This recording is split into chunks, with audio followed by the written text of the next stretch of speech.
যে ব্যক্তি বিদ্রোহ করেছে এবং দুনিয়ার জীবনকে অগ্রাধিকার দিয়েছে তার জায়গা হচ্ছে জাহান্নাম। জোরে বলেন নাউজুবিল্লাহ। যে ব্যক্তি আল্লাহর সঙ্গে বিদ্রোহ করেছে আর পরকালের জন্য পাথর জোগাড় করে নাই, দুনিয়াকে অগ্রাধিকার দিল, পরকালকে ভুলে গেল, তার জায়গা হলো জাহান্নাম। ওয়া আম্মা মান খাফা মাকামা রাব্বিহি ওয়া নাহান নাফসা আনিল হাওয়া ফাইন্নাল জান্নাতা হিয়াল মাওয়া। আর যে ব্যক্তি আপন প্রভুর সামনে উপস্থিত হওয়াকে ভয় করেছে এবং আপন প্রবৃত্তিকে লালসা মুক্ত করেছে, লালসার হাত থেকে রক্ষা করেছে, আল্লাহ রব্বুল আলামিন কিয়ামতের দিন তার জন্য রেখে দিয়েছেন জান্নাত। তার জন্য কোন জায়গা? জান্নাত। আমাদেরকে পরকাল ভিত্তিক জীবন যাপন যদি করি তাহলে কবরের জবাবগুলি খুব আসান হবে। আর যদি পরকাল ভিত্তিক জীবন যাপন না হয় কবরটা মুসিবত হয়ে যাবে। হযরত ওসমান রাদিয়াল্লাহু তাআলা আনহু কবরের কাছে গিয়ে খুব কাঁদতেন। সাহাবায়ে কেরাম প্রশ্ন করেছেন, হুজুর, রাসূল করিম সাল্লাল্লাহু আলাইহি সাল্লাম যখন জান্নাত ও জাহান্নামের ওয়াজ করেন তখনও তো এত বেশি আপনি কাঁদেন না, যত বেশি কাঁদেন কবরের কাছে এসে, কারণ কি? হযরত ওসমান রাদিয়াল্লাহু তাআলা আনহু বলতেন, আমার সাথীরা, আমি আমার হাবিবের কাছে, আল্লাহ রাব্বুল আলামিনের রাসূলের কাছে আমি শুনেছি এই কবরটাই হলো প্রথম স্টেশন, এই কবরটাই হলো প্রথম ইমিগ্রেশন কাউন্টার। এই জায়গায় কেউ যদি ধরা পড়ে যায়, কারো যদি চার্জশিট হয়ে যায়, সব জায়গায় ধরা পড়ে যাবে, হাসরে মিজানে সিরাতে কোনো জায়গায় নাজাত পাবে না। আর এই কবরটা যদি কেউ মুক্তি পেয়ে যায়, মিজান সিরাত হাসর সব জায়গা থেকে আল্লাহ তারে ভালোভাবে পার করে দিবেন। এটা হলো আসল জায়গা, মারাত্মক জায়গা, খুব মারাত্মক জায়গা। আমি এটাকে ইমিগ্রেশন কাউন্টার বলেছি আমার ভাষায়। ইমিগ্রেশন কাউন্টার যারা বিদেশ ভ্রমণ করেছেন তারা জানেন। লন্ডন যাবেন, আমেরিকা যাবেন, সৌদি আরব যাবেন, যে কোনো বিদেশে যাবেন, গেলেই পাসপোর্ট তারা দেখবে। পাসপোর্টে আপনার ন্যাশনালিটি কোনটা সেটাই তারা জানতে চাইবে। আপনি কোন দল করেন এটা তারা জানতে চাইবে না। আপনি কোন ভাষায় কথা বলেন তাও তাদের জানার দরকার নেই। প্রথমেই তারা আপনার ন্যাশনালিটি দেখবে, আপনার আইডেন্টিটি কি তারা জানতে চাইবে। তারপরে যদি স্যাটিসফ্যাক্টরি হয় আপনাকে ভিসা দিয়ে ভেতরে ঢোকবার ব্যবস্থা করে দেবে। আর যদি তারা স্যাটিসফাইড না হয় তাহলে আপনাকে মেহমানখানায় ঢুকানো হবে গ্রেফতার করে। কবর হচ্ছে এ ধরনের একটি ইমিগ্রেশন কাউন্টার। কবরের ভিতরে মানুষ যখনই রাখা হবে সঙ্গে সঙ্গে দুজন ফেরেশতা আসবে। কবরের কাছে যারা এসেছিল দাফন হয়ে যাওয়ার পর এই লোকগুলি 40 কদম যেতে যতক্ষণ লাগে এর মধ্যেই দুজন ফেরেশতা এসে যাবে। এসে জিজ্ঞেস করবে, মান রব্বুকা, তুমি কোন দল করতে, ওটা তাদের জানার দরকার নেই। চাকরি কিসে করতেন ওটা জানার দরকার নেই। ব্যবসা করতেন না চাকরি করতেন প্রয়োজন নেই।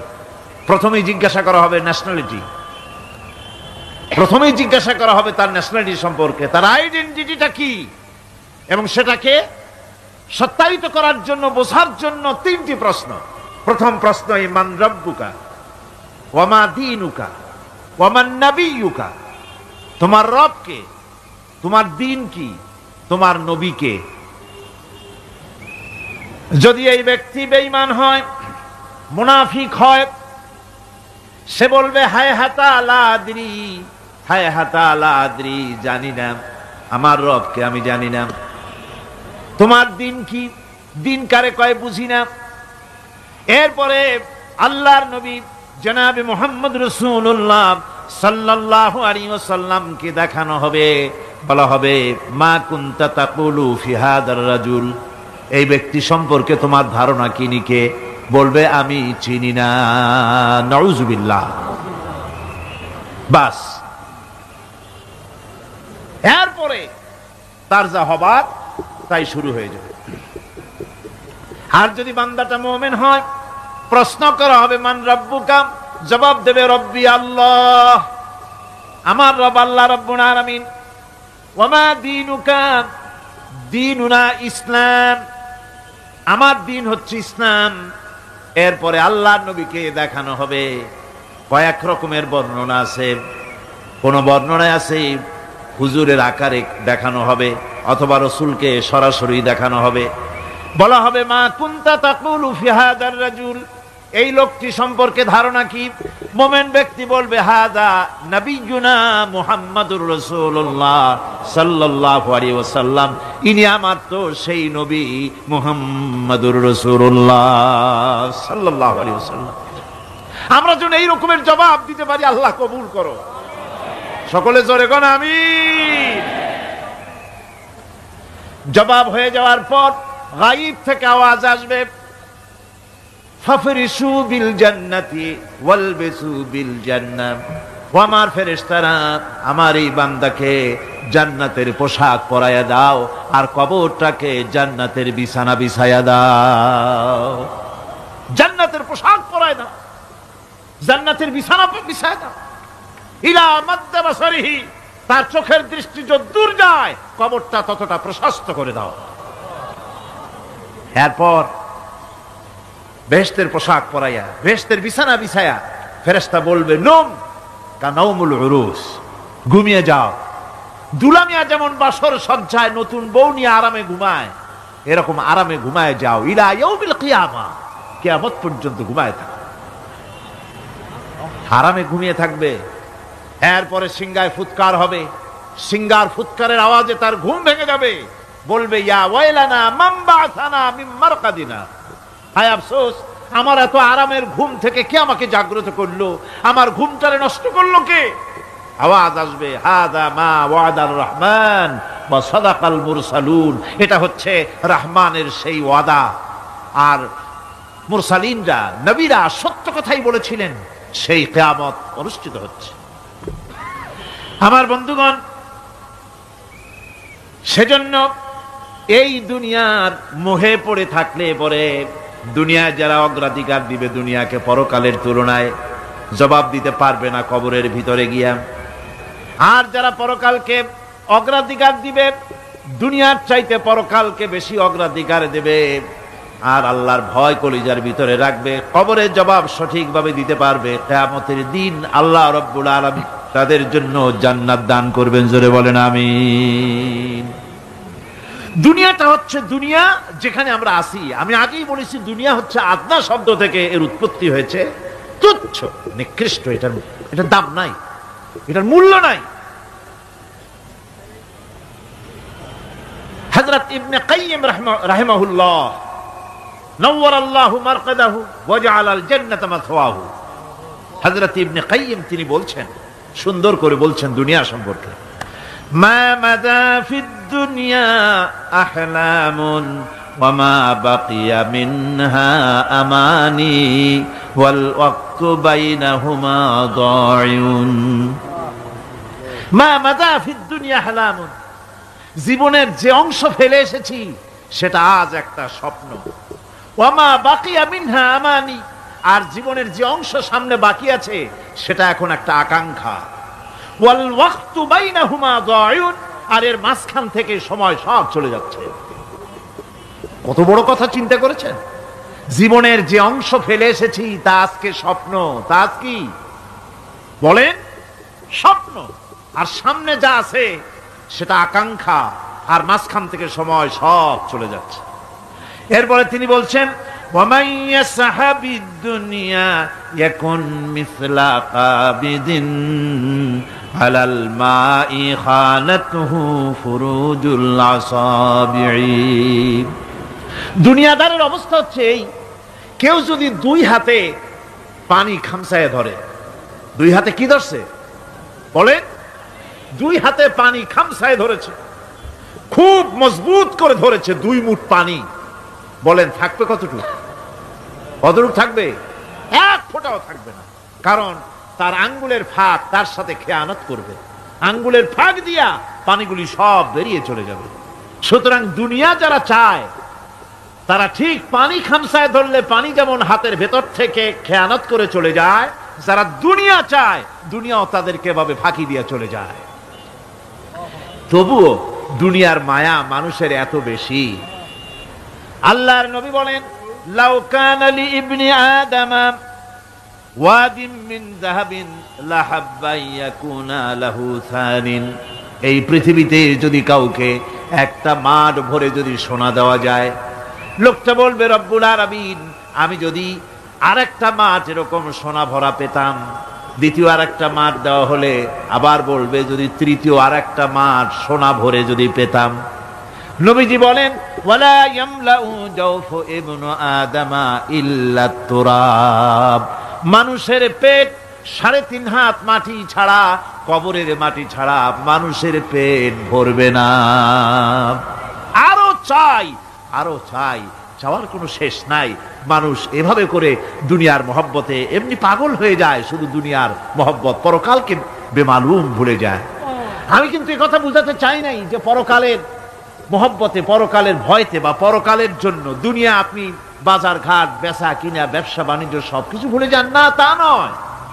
ভুল বোঝার কোনো কারণ নাই। পরকালকে অগ্রাধিকার দিতে হবে, মানে দুনিয়াটা চিরস্থায়ী জায়গা নয়। চিরস্থায়ী হচ্ছে কোনটা? আখিরাত। চিল্লায় এখন কোনটা?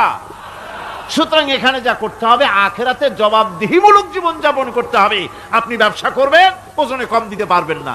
আপনি খাদ্যে ভেজাল দিতে পারবেন না, চুরি করতে পারবেন না, ডাকাতি করতে পারবেন না, জেনা করতে পারবেন না, বদমাশি করতে পারবেন না, মদ খেতে পারবেন না, সন্ত্রাসী হতে পারবেন না, হাইজাকার হতে পারবেন না, চাঁদাবাজ হতে পারবেন না, মুনাফাখোর হতে পারবেন না, আপনি চোরা কারবারি হতে পারবেন না, ঘুষখোর হতে পারবেন না, সুদখোর হতে পারবেন না। এই সব কাজ পরকালকে বিশ্বাস করলেই এ সমস্ত কাজ থেকে মানুষ বিরত থাকতে পারে। কথা ঠিক কিনা? এটাই হচ্ছে পথ। সুতরাং এই পৃথিবী থাকবে না। এটা কি চিরকাল থাকবে? না, এর একটা পরিসমাপ্তি ঘটবে। যেমন করে সারা বছর লেখাপড়া করার পর কলেজে, বিশ্ববিদ্যালয়, মাদ্রাসায়, হাই স্কুলে, সব জায়গায় সারা বছর লেখাপড়া করার পর যেমন পরীক্ষা দেওয়ার একটা দিন আসে, সারা বছর ব্যবসা করার পর হিসাব নিকাশ করার যেমন একটা সময় আসে, সারা মাস চাকরি করার পর বেতন পাওয়ার যেমন একটা দিন আসে, সারা জীবন চাকরি করার পর পেনশন পাওয়ার যেমন একটা সময় আসে, অনুরূপ ভাবে এই দুনিয়া যেদিন শেষ হয়ে যাবে, আল্লাহ নির্ধারিত সময় শেষ হয়ে যাওয়ার পর একটা সময় আসবে যখন আল্লাহ রব্বুল আলামিন সব শেষ করে দিবেন। লন্ড ভন্ড হয়ে যাবে, কিছুই থাকবে না।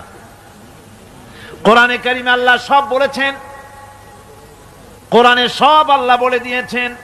আল্লাহ পাক বলেন এই পৃথিবীর সব কেমন ভাবে ধ্বংস হবে তার চিত্র আল্লাহ পাক কোরআনে কারিমে তুলে ধরেছেন। ইযাস সামাউ ফাতারাত ওয়া ইযাল কাওয়াকিবু তাসারাত ওয়া ইযাল বিহারু ফুজ্জিরাত ওয়া ইযাল কুবুরু বু'সিরাত। যখন আকাশসমূহ দীর্ণ বিদীর্ণ হয়ে যাবে, তারকাগুলি বিক্ষিপ্ত হয়ে ছিটকে পড়বে, আর সমুদ্রগুলি উচ্ছ্বসিত হয়ে পড়বে, কবরগুলি সব তার ভেতরে যা আছে উদ্গীরণ করে দেবে, তারকাগুলি স্থিমিত হয়ে যাবে। এরপরে সমস্ত আকাশগুলি কাতাইয়িস সিজিল্লিল কুতুব, কিতাবের পৃষ্ঠার মতো একটার পরে একটা ঠাস ঠাস করে পড়তে থাকবে, চূর্ণ বিচূর্ণ হয়ে ভেঙে চুরে একাকার হয়ে যাবে। পাহাড়গুলিকে উড়িয়ে দেওয়া হবে, চন্দ্র এবং সূর্য একাকার হয়ে যাবে। আল্লাহ রাব্বুল আলামিন বলেন ফাইদা বারিকাল বাসার ওয়া খাসাফাল কমার ওয়া জুমিআশ শামসু ওয়াল কমর। চক্ষু যখন বিস্ফারিত হয়ে যাবে, চাঁদ যখন তার আলো হারিয়ে ফেলবে, সূর্য যখন তার আলো হারিয়ে ফেলবে, চাঁদ আর সূর্য সব একাকার হয়ে যাবে, সেই সময়ের অবস্থাটা কি চিন্তা করো। মানুষ হয়রান হয়ে দৌড়াদৌড়ি করবে। ওয়াহুমিলাতিল আরদু ওয়াল জিবালু ফাদুক্কাতা দাক্কাতান ওয়াহিদা। জমিন এবং পাহাড়গুলির মধ্যে আল্লাহ রাব্বুল আলামিন সংঘর্ষ বাঁধিয়ে দিবেন। পাহাড়গুলি ভেঙে চুরে টুকরা টুকরা হয়ে যাবে। পাহাড়গুলি উঁচু করে জমিনের উপরে আছাড় মেরে আল্লাহ রাব্বুল আলামিন ভেঙে চুরে চুরমার করে দিবেন। সুবহানাল্লাহ। ফাতাকুনুল জিবালু কালইনিল মানফুস, পাহাড়গুলো পেঁজা ধোনা তুলার মতো করে উড়িয়ে দেওয়া হবে, পাহাড় উড়ে যাবে। সুবহানাল্লাহ পড়ো। পাহাড় পাথরের তৈরি করা পাহাড়, এই পাহাড়গুলি তুলার মতো হয়ে উড়বে কিভাবে? আমি এই দৃশ্য নিজের চোখে কিছুটা হলেও দেখছি। আজ থেকে 10 দিন আগে আমি ইতালি সফর করে এসেছি। ইতালির রাজধানী রোম। রোম প্রাচীন সভ্যতার লালন ভূমি। কোরআনে কারিমে সূরা রোম রয়েছে, এই রোম সেই রোম। এখানের বাদশার কাছে রাসূল করিম সাল্লাল্লাহু আলাইহি সাল্লাম হেরাক্লিয়াসের কাছে চিঠি পাঠিয়েছিলেন, সেই রোম। 12 থেকে 15,000-এর মতো বাংলাদেশি মুসলমান সেখানে আছে। জুমার দিন, যেদিন আমি গেলাম তার পরের দিনই জুমা ছিল। জুমার নামাজ পড়লাম ভ্যাটিকানের কাছেই বিশাল মসজিদ, ইউরোপের ভিতরে সবচাইতে বড় মসজিদ এটা। রোম ইসলামের দুশমনদের রাজধানী। সেইখানে যখন আযান হচ্ছে আশহাদু আন্না মুহাম্মাদার রাসূলুল্লাহ, আমার অনুভূতির কথা আপনাদেরকে বোঝাতে পারবো না, কি অনুভূতির সৃষ্টি হয়েছে আমার ভেতরে। ভ্যাটিকানের পোপ এক পাশে, কিছু দূরেই ভ্যাটিকান, ওটা হচ্ছে গোটা পৃথিবীর সমস্ত খ্রিস্টানদের কাবা, ভ্যাটিকান। তার পাশেই বিশাল মসজিদ, সেখানে নামাজ পড়লাম। চিন্তার ভেতরে আসলো আল্লাহ রাব্বুল আলামিন তার হাবিবের নাম, তার তাওহীদ, তার রিসালাতকে কিভাবে বিশ্বময় ছড়িয়ে দিলেন। আবু জাহেল চাইছিল মুহাম্মদ সাল্লাল্লাহু আলাইহি ওয়াসাল্লামকে স্তব্ধ করে দেবে মক্কার জীবনেই। কত বদনাম, সাহের, কাহেন, কাযযাব, শায়ের, নাউযুবিল্লাহি মিন যালিক, কত গালাগালি করলো। আর আল্লাহ শোনালেন, হাবিব চিন্তার কোনো কারণ নাই, ওয়ারাফা'না লাকা যিকরাক, আমি আপনার প্রশংসা বিশ্বময় ছড়িয়ে দেব। সুবহানাল্লাহি ওয়া বিহামদিহি। রোম প্রোগ্রাম শেষ করে আমাকে তারা নিয়ে গেল, যেটা আমি বলছি সফর কাহিনী শোনাবার সময়টা না, যেহেতু এর সঙ্গে প্রাসঙ্গিক সেজন্য বলছি। পাহাড় কেমনে তুলার মতো হয়ে উড়বে তার নজির দেখেছি। রোম শহর থেকে 300 মাইল দূরে, 300 কিলোমিটার দূরে নেপোলিয়ান বোনাপার্ট তার বাড়ি, এবং ওটা তার নামই একটা প্রভিন্স। ভূমধ্য সাগরের পারে ভিসুভিয়াস, পৃথিবীর সবচাইতে বড় আগ্নেয়গিরি, সেটা দেখাতে নিয়ে যাওয়া হলো আমাকে। যে পাহাড়টা পৃথিবীর মাটি থেকে তার চূড়া হচ্ছে 3 মাইল উঁচু, এর 2 মাইল গাড়িতে করে ঘুরে ঘুরে যাওয়া যায়, এরপর আর গাড়িতে যাওয়া যায় না, বাকিটুকুন যেতে হবে হেঁটে হেঁটে। পাহাড়ের উপরে অক্সিজেন কম, বেশ কষ্ট হচ্ছিল উঠতে। জীবনে প্রথম পাহাড়ে চড়েছি, জাবালে নূর, রাসূল করিম সাল্লাল্লাহু আলাইহি সাল্লামের উপরে যেখানে ওহী হয়েছিল সর্বপ্রথম। পাহাড় চড়ার একটা অভিজ্ঞতা ওখান থেকে আমার কিছুটা হয়েছিল। খুব কষ্ট হলো বাকি 1 মাইল উঠতে। যখন ভিসুভিয়াসের একদম শীর্ষে চলে গেছি, সেখানে গিয়ে আমার সাথে 15-20 জন লোক ছিল। আমি নিজেই আল্লাহু আকবার বলে আমার গলা থেকে আওয়াজ বেরিয়ে গেল। আমি দেখতে পেলাম ভিসুভিয়াসের শীর্ষে বিশাল গর্ত। আমার মনে হয় গর্তটা এই মাঠের 1/4 হবে, এই মাঠের 1/4 হবে গর্তটা। সেই গর্তটার গভীরতা হচ্ছে 1.5 কিলোমিটার। এইখান থেকে পাথরগুলি উত্থিত হয়েছে, আগ্নেয়গিরি পাথর আগুনে গলে লাভা হয়ে এগুলি পাহাড় বেয়ে উপচে পড়েছে, চতুর্দিকে 12 মাইল ছড়িয়ে গিয়েছে। আমার মনে পড়লো ওয়াকুদুহান নাস ওয়াল হিজারা, জাহান্নামের আগুনের ইন্ধন হবে মানুষ আর পাথর। আমি সেখানে সেজদায় পড়ে গিয়া কানলাম আর বললাম, আল্লাহ জাহান্নামের আগুন হারাম করে দিও আমাদের জন্য। পাথর কিভাবে গললো, গলে পাথরগুলি গলে পুড়ে চতুর্দিকে পড়েছে আর ছিটকেছে, চতুর্দিকে ছিটকে পড়েছে। সেই পাথরগুলি ছিটকে ছিটকে যেগুলি পুড়ে পড়েছে সেগুলিকে দূরে সাদা রঙের বলে মনে হয়, কোনোটা সাদা কোনোটা কালো, মনে হয় যেন তুলার মতো হয়ে পড়ে আছে চতুর্দিকে। 1944 সনে তৃতীয়বারের মতো ভিসুবিয়ার্সি অগ্নিগিরি যে অগ্নি উৎপাত করে তাতে আশেপাশের 12 মাইল এলাকা এফেক্টেড হয়ে যায়। পাথরগুলি গলে এভাবে বিধ্বস্ত করে দিয়েছে। এখান থেকে এখানে জোহরের নামাজ, আসরের নামাজ আমরা পড়লাম, আল্লাহর কাছে খুব দোয়া করলাম। এখনো ধোঁয়া উঠতেছে, এখনো পাহাড়ের ফাটল দিয়ে ধোঁয়া উঠছে। একজন হাত দিয়ে আমাকে বলল যে খুব গরম লাগে ধোঁয়াগুলি। ওখানকার লোকেরা বলল যে ভেতরে এখনো আগুন আছে, তবে সুপ্ত, যে কোনো মুহূর্তে আবার তা জাগ্রত হতে পারে। আমরা সেখান থেকে নেমে এলাম। একটু কিছু দূর গিয়েই সেখানে হলো পম্পেই শহর। এই পম্পেই শহরটা হচ্ছে ঈসা আলাইহিস সালামের জন্মের 2000 বছর আগে এই শহর তৈরি হয়।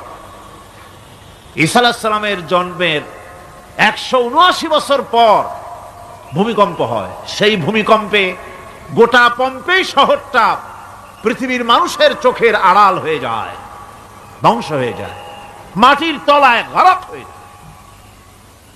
আজ থেকে 200 বছর আগে মাটি খনন করতে গিয়ে এই শহর আবিষ্কৃত হয়।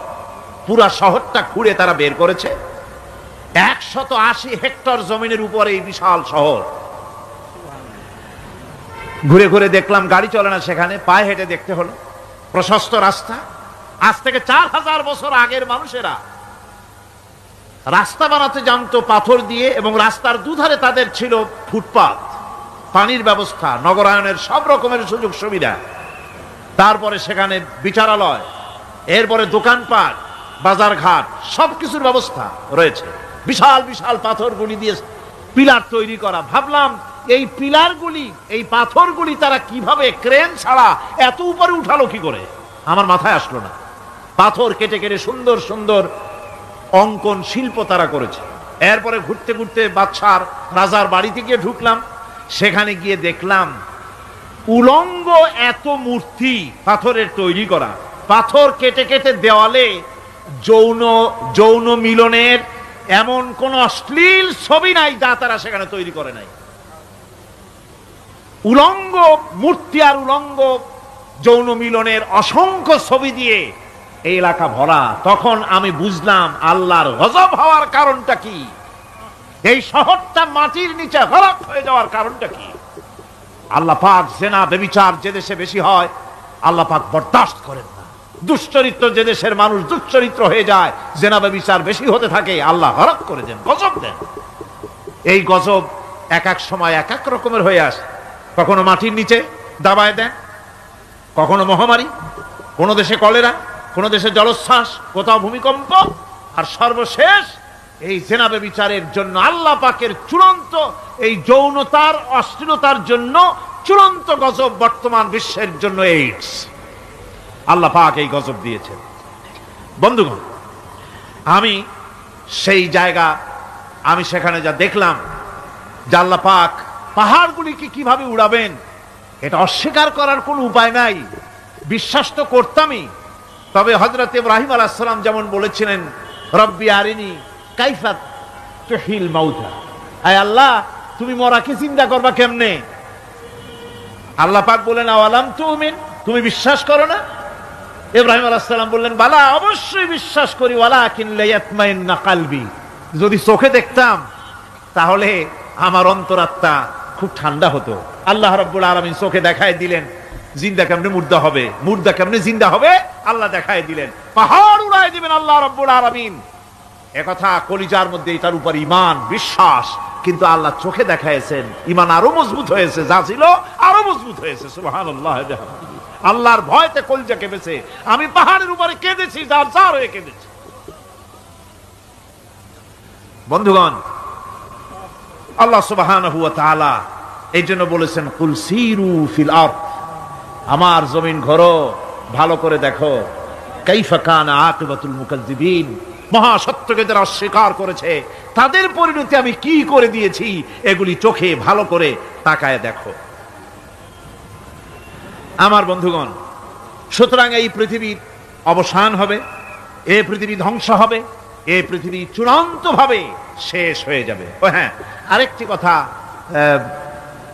বলতে হয়, সেটা হচ্ছে যে এই রোম থেকে আর একটু দূরে 900 মাইল দূরে হচ্ছে সিসিলি। 900 মাইল দূরে, সেখানে এই সিসিলি মুসলমানেরা শাসন করেছিল 350 বছর। সেই সিসিলিতে রয়েছে 360টা মসজিদ মুসলমানদের করা।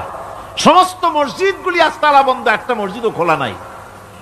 সেখানকার মুসলমানেরা ওয়াজ শুনতে এসেছিল রোমে। আমি তাদের জন্য পরামর্শ দিয়েছি যে গভর্নমেন্টের কাছে তোমরা দাবি জানাও যে অন্তত একটা মসজিদের দরজা আমাদের জন্য খুলে দাও। রোমের অবস্থানরত প্রবাসী বাংলাদেশি মুসলমানেরা আমাকে বলেছে, তাদের অনেকের বাড়ি চট্টগ্রামেও আছে, আমাকে বলেছে তাদের চোখে পানি আসছে বলার সময় যে চিরঙের তাফসীর মাহফিল যখন আসে কলজাটা কাঁদতে থাকে যাওয়ার জন্য। তো যাওয়া তো সম্ভব না এত দূর থেকে, আমাদের সালাম বলে দিবেন যত লোক আসবে, আর আমাদের জন্য দোয়া করতে বলবেন যেন এই রোমের ভিতরে আমরা ইসলামের আদর্শের ভিত্তিতে আমরা যেন চলতে পারি। আপনারা দোয়া করুন তাদের জন্য।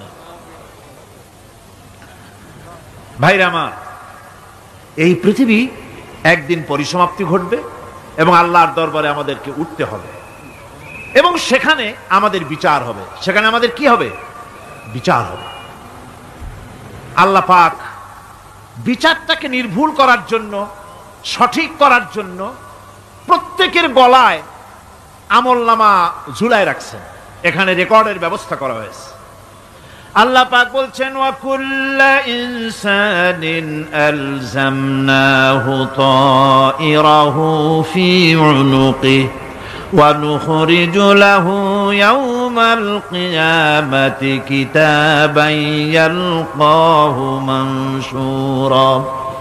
আল্লাহ পাক বলেন, প্রত্যেকের ভালো মন্দ কর্মফল, কর্মলিপি আমি তার গলায় ঝুলায় রেখেছি। কিয়ামতের দিন সে নিজের কাছে স্পষ্ট সব দেখতে পারবে, কোনো জিনিস বাদ পড়বে না।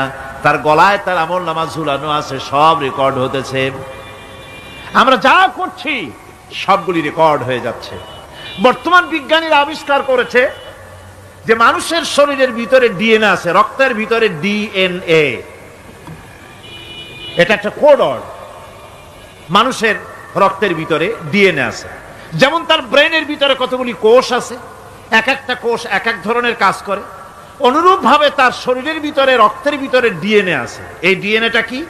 এই ডিএনএটা হচ্ছে, এই ডিএনএ একটা কম্পিউটারের মতো কাজ করতেছে।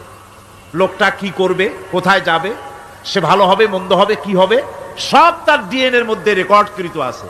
এটা বোঝার জন্য একটা সুন্দর দৃষ্টান্ত দেওয়া যায়। যেমন এই কাগজটাকে আপনারা মনে করুন একটা গাড়ির একটা ব্লুপ্রিন্ট, একটা গাড়ির ব্লুপ্রিন্ট। এখানে লেখা আছে গাড়ি কিভাবে তৈরি হবে। এই কাগজটা নিয়ে ঘরের মধ্যে রেখে দিলেন। এখন এই কাগজটা থেকেই অটোমেটিক গাড়ির উইন্ডো তৈরি হলো, শিল তৈরি হলো, গাড়ির বডি তৈরি হলো, চেসিস তৈরি হলো, টায়ার তৈরি হলো, ইঞ্জিন তৈরি হলো, ব্যাটারি তৈরি হলো, পেট্রোল নিল, আর কোনো রকমের ড্রাইভার ছাড়াই গাড়ি চলতে আরম্ভ করলো। এই কথাটা যদি মনের মাথার মধ্যে আনতে পারেন যে এটা কিভাবে হইতে পারে, এতে লেখা অনুযায়ী যেভাবে হওয়া যদি সম্ভব হয়, অনুরূপ ভাবে মানুষের রক্তের ভিতরে ডিএনএ এরা আবিষ্কার করেছে। এর ভিতরে মানুষের ভালো মন্দ, কোথায় যাবে কি করবে, সব কিছুর মধ্যে রয়েছে।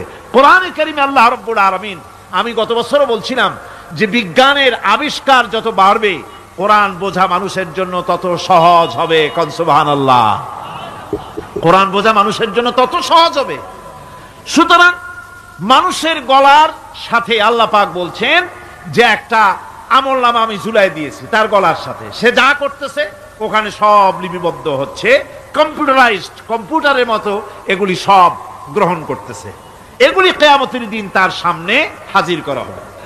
কিয়ামতে যখন আমলনামা তার সামনে দিয়ে বলা হবে, ইকরা কিতাবাকা কাফা বিনাফসিকাল ইয়াওমা আলাইকা হাসিবা, তাকে বলা হবে নিজের কর্মলিপি নিজেই পড়ো। আজ তুমি তোমার নিজের হিসাব নিতে যথেষ্ট।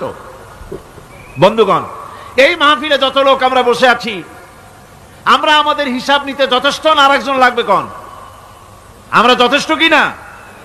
কথা বোঝেন নাই? আমি বলতে চেয়েছি এটা, আমরা যদি এখন চোখ বুঝে চিন্তা করি যে পিছনের জীবনে কি করেছি, মনে পড়বে নাকি পড়বে না? বলেন, সবাই পড়বে কি পড়বে না? ছোটবেলায় কবে পায়ের নিচে কাটা ফুটেছিল, কবে কোথায় আছাড় খেয়েছিলেন, কবে কার বেল, তাল, আম, কাঁচা আম চুরি করে খেতে গিয়ে কিল খেয়েছিলেন, তাড়া খেয়েছিলেন, তাকে এখন মনে নাই? আছে। তাহলে কিল, ওই তাল বেল চুরি করতে গিয়ে যে কিলটা খাইছিলেন সেটাও মনে আছে, ভালো মন্দ সব মনে আছে। তাহলে কোন হোটেলের রুমে কি করছিলেন, কোন স্কুলে কোন কলেজে কি করছিলেন, তারপরে জীবনে ছোট বড় ঘটনাগুলি চোখ বুঝতে মনে পড়বে না? এবার হিসাব করেন, মনে যদি পড়ে এবার হিসাব করেন আপনি জান্নাতি না জাহান্নামী।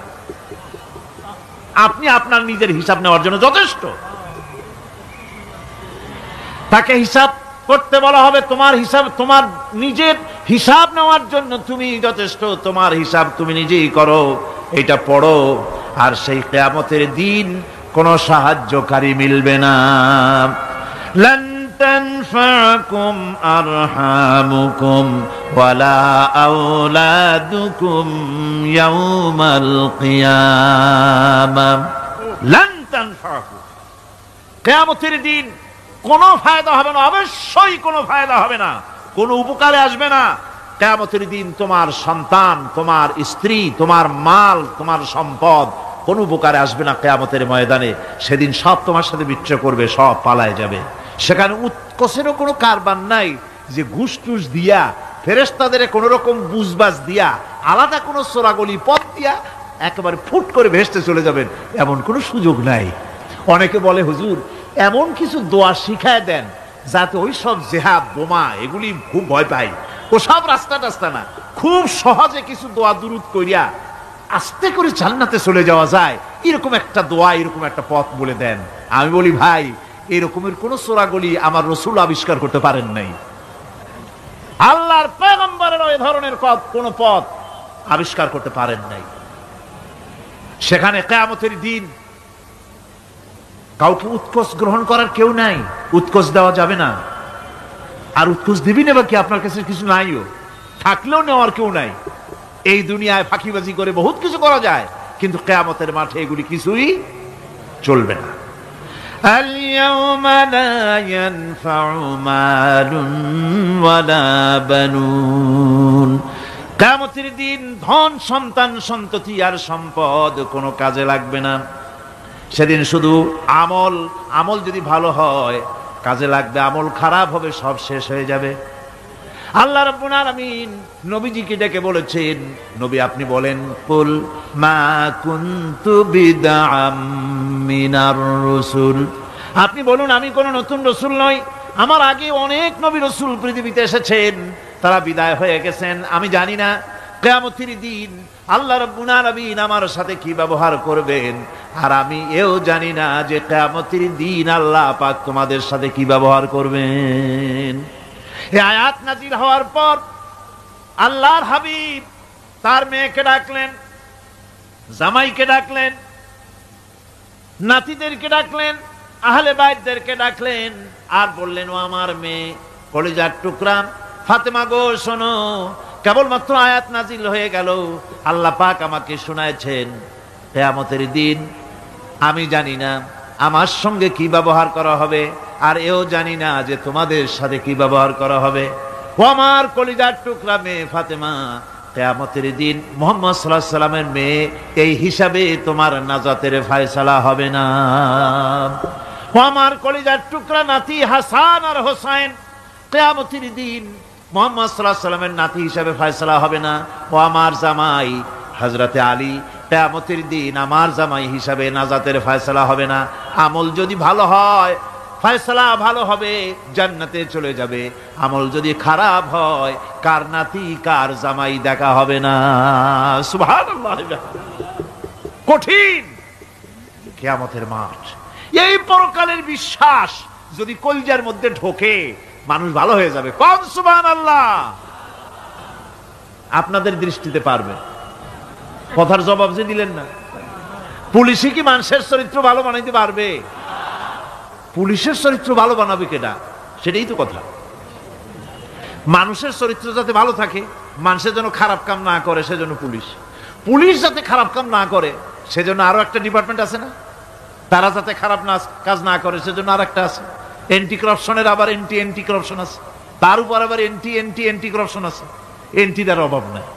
সুতরাং পুলিশ দিয়া, বিডিআর দিয়া, আর্মি দিয়া মানুষের, দেশের, জাতির চরিত্র ভালো বানানো যায় না।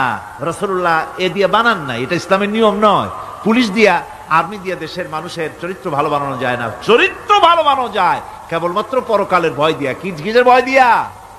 ওই যে মক্কার জীবনে ওই সমস্ত মানুষগুলি যারা চুরি করত, ডাকাতি করত, জেনা করত, বদমাশি করত, যারা শয়তানি করত, যারা মানুষকে খুন করত, এই মানুষগুলি এত ভালো হয়ে গেল, যারা চুরি ছেড়ে দিল, ডাকাতি ছেড়ে দিল, জেনা ব্যভিচার ছেড়ে দিল, এত ভালো হয়ে গেল, পৃথিবীর মধ্যে সেরা মানুষ তারা হয়ে গেলেন। জোরে বলেন সুবহানাল্লাহ।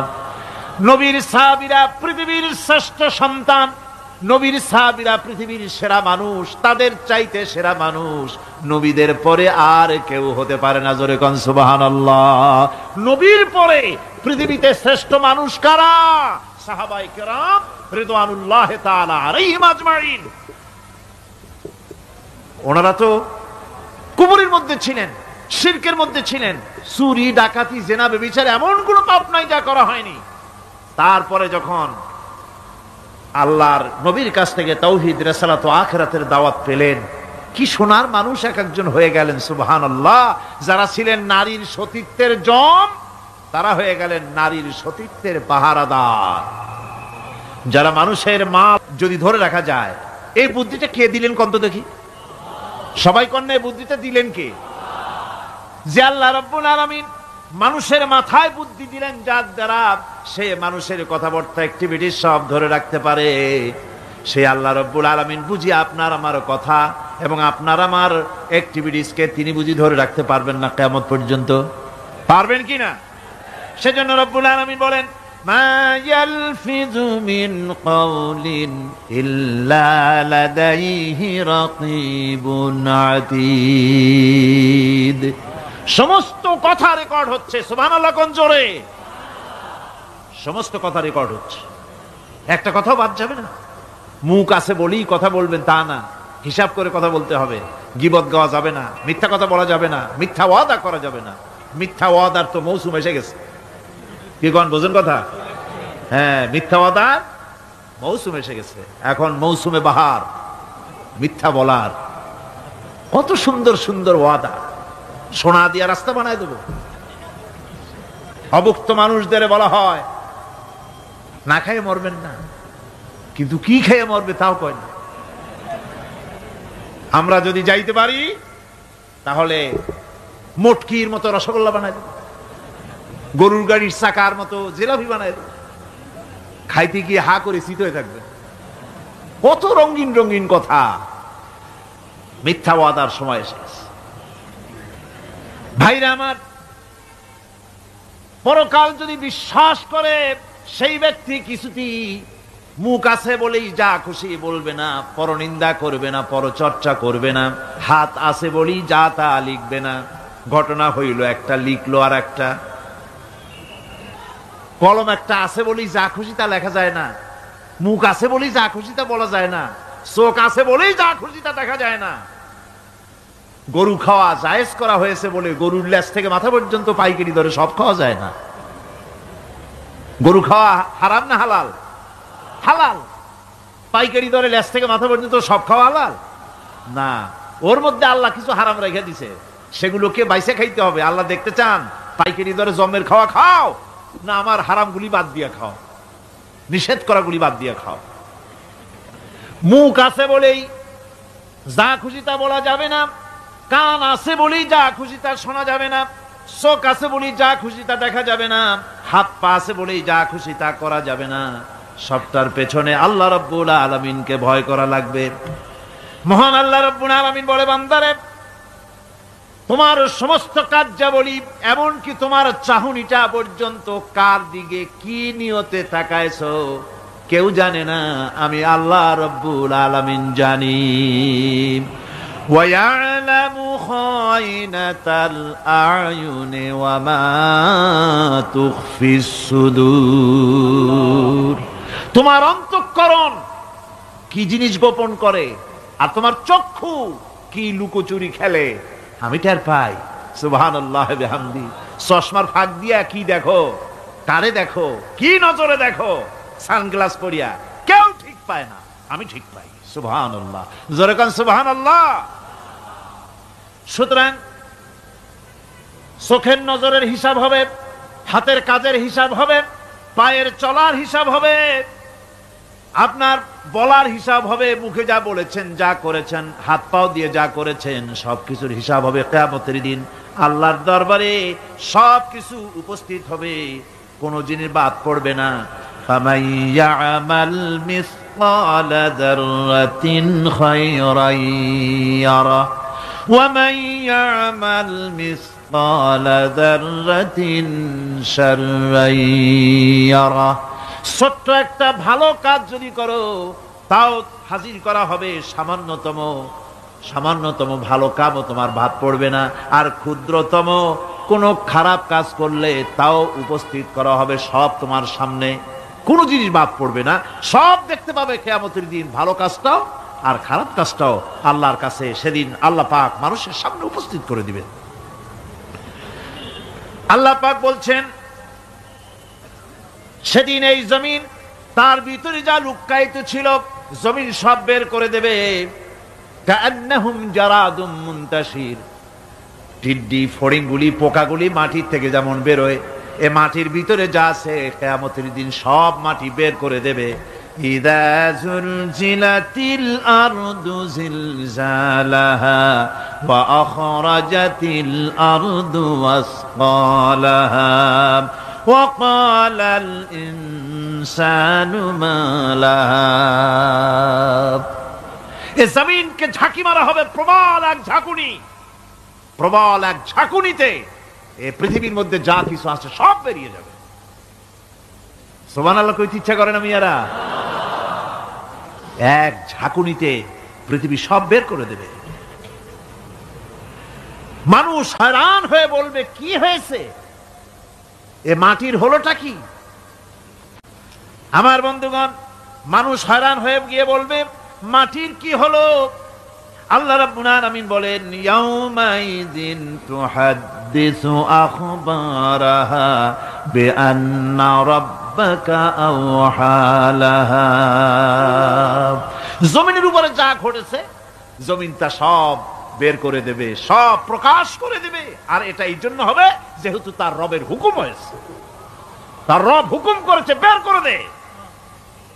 জমিনের ভিতরে আছে যা সব বেরিয়ে যাবে, আকাশ ভেঙে পড়বে, পাহাড় উড়ে যাবে, জমিনের ভিতরে যা আছে সব উপরে চলে আসবে, পৃথিবীতে সব শেষ, কিচ্ছু নাই, আকাশ নাই, পাহাড় নাই, সমুদ্র নাই, সব একাকার, চন্দ্র নাই, সূর্য নাই, তারকা নাই, গ্যালাক্সি নাই, মহাশূন্য নাই, সব শেষ। আল্লাহ রাব্বুল আলামিন সমস্ত ফেরেশতাদেরকে শেষ করে দিবেন, সকলের মওত হয়ে যাবে, কেউ আর থাকবে না, এমনকি হযরতে আজরাইল মালাকুল মউত তিনিও থাকবেন না, সব আল্লাহ রাব্বুল আলামিন মৃত্যু করে দিবেন। এরপরে আল্লাহ রাব্বুল আলামিন একা তিনি বলবেন ইয়া দুনিয়া, ইয়া দুনিয়া আইনা আনহারুকি, এ পৃথিবী তোর সেই সমুদ্রগুলি কোথায়, নদীগুলি কোথায়? ইয়া দুনিয়া আইনা আশজারুকি, হে দুনিয়া তোমার গাছগুলি কোথায়? এত বন বনানি, এত গাছ ছিল। ইয়া দুনিয়া আইনা জিবালুকি, হে পৃথিবী তোর জমিনে যত পাহাড় ছিল পাহাড়গুলি কই? যত স্বৈরাচার ছিল জমিনের উপরে, যারা স্বৈরাচারী মনোবৃত্তি নিয়ে মানুষ ধ্বংস করেছে, দেশ ধ্বংস করেছে, মায়ের বুক খালি করেছে, ওই স্বৈরাচারগুলি কই? কোনো জবাব নাই। আল্লাহ পাকের পরে বলবেন লিমানিল মুলকুল ইয়াউম, কার রাজত্ব? আজকে রাজত্বটা কার? আল্লাহ 3 বার আওয়াজ দিবেন, আজকে রাজত্ব কার? আল্লাহ পাক যখন 3 বার করে ডাক দিবেন, কোনো জবাব নাই, কোনো জবাব নাই। কে জবাব দেবে? আল্লাহ রাব্বুল আলামিনের সামনে কার ক্ষমতা আছে কথা বলার? কেউ তো নাই, সব শেষ। আল্লাহ পাক বলবেন লিল্লাহিল ওয়াহিদুল কাহ্হার, একমাত্র পরাক্রমশালী আল্লাহ রাব্বুল আলামিনের রাজত্ব আজ। সেই হাসরের মাঠে আমাদের সকলকে উপস্থিত হয়ে যেতে হবে। কেউ আমরা এখান থেকে বাঁচতে পারবো না, সবাইকে উঠতে হবে। অপরাধীরা সেখানে অসহায় হয়ে যাবে, অপরাধীরা অসহায় হয়ে যাবে। আল্লাহ পাক বলেন فَإِذَا جَاءَتِ الصَّاخَّةُ يَوْمَ يَفِرُّ الْمَرْءُ مِنْ أَخِيهِ وَأُمِّهِ وَأَبِيهِ وَصَاحِبَتِهِ وَبَنِيهِ। অবশেষে যখন কান ফাটানো আওয়াজ আসবে, এই আওয়াজ সেদিন মানুষ নিজের মা বাপ ভাই বোন সব থেকে বিচ্ছিন্ন হয়ে যাবে, সব একের থেকে আরেকজন পালায় যাবে, হারায় যাবে, কেউ কাউকে আর খুঁজে পাবে না। সেদিন ওই কিয়ামতের মাঠে বিভীষিকাময় দৃশ্য, মানুষ হয়রান হয়ে যাবে। মাথার 1 হাত অথবা অর্ধ মাইল অথবা 1 বিগত এতটুকুন উপরে ওই প্রকাণ্ড সূর্যটার তাপ আসবে, গুনাহগারের মাথার চান্দি ফেটে গিয়া মগজগুলি গলে গলে নাক কান দিয়ে বেয়ে পড়তে লাগবে, জিহ্বাটা কুকুরের মতো ঝুলে নাভিস্থল পর্যন্ত পড়ে যাবে, মাটিটা সূর্যের উত্তাপে তামার মতো গরম হয়ে যাবে, সারা হাসর জুড়ে আওয়াজ হবে পানি পানি পানি। মানুষেরা হয়রান হয়ে যাবে। সেই হাসরের ময়দানে এই চরম কষ্টের ভিতরে আল্লাহ রাব্বুল আলামিন বলেন সেদিন 2টো ভাগ হয়ে যাবে। একদল মানুষের চেহারা আলোয় ঝলমল হয়ে যাবে, আর একদল মানুষের চেহারাগুলি কালো হয়ে যাবে। উজুহু ইয়াউমাইযিন মুসফিরাতুন দাহিকাতুন মুস্তাবশিরা ওয়া উজুহু ইয়াউমাইযিন আলাইহা গাবারা। আল্লাহ পাক বলেন এক শ্রেণীর মানুষের চেহারা হাস্যোজ্জ্বল ঝলমলে হয়ে যাবে, আর এক শ্রেণীর মানুষের চেহারাগুলি কালো হয়ে যাবে। তারহাকুহা কাতারা উলাইকা হুমুল কাফারাতুল ফাজারা। হাস্যোজ্জ্বল, স্বচ্ছন্দপূর্ণ, সুন্দর, উজ্জ্বল ঝলমলে চেহারা হবে ঈমান আনার কারণে, পরকালকে বিশ্বাস করার কারণে, আল্লাহ এবং রসুলের কথা অনুযায়ী জীবন যাপনের কারণে চেহারাটা উজ্জ্বল হয়ে যাবে। আর আল্লাহর নাফরমানি, রসুলের নাফরমানি, পরকালকে অস্বীকার করার কারণে কাফেরগুলির চেহারা, মুনাফিকগুলির চেহারা কালো হয়ে যাবে। তাদেরকে আলাদা করে দেওয়া হবে।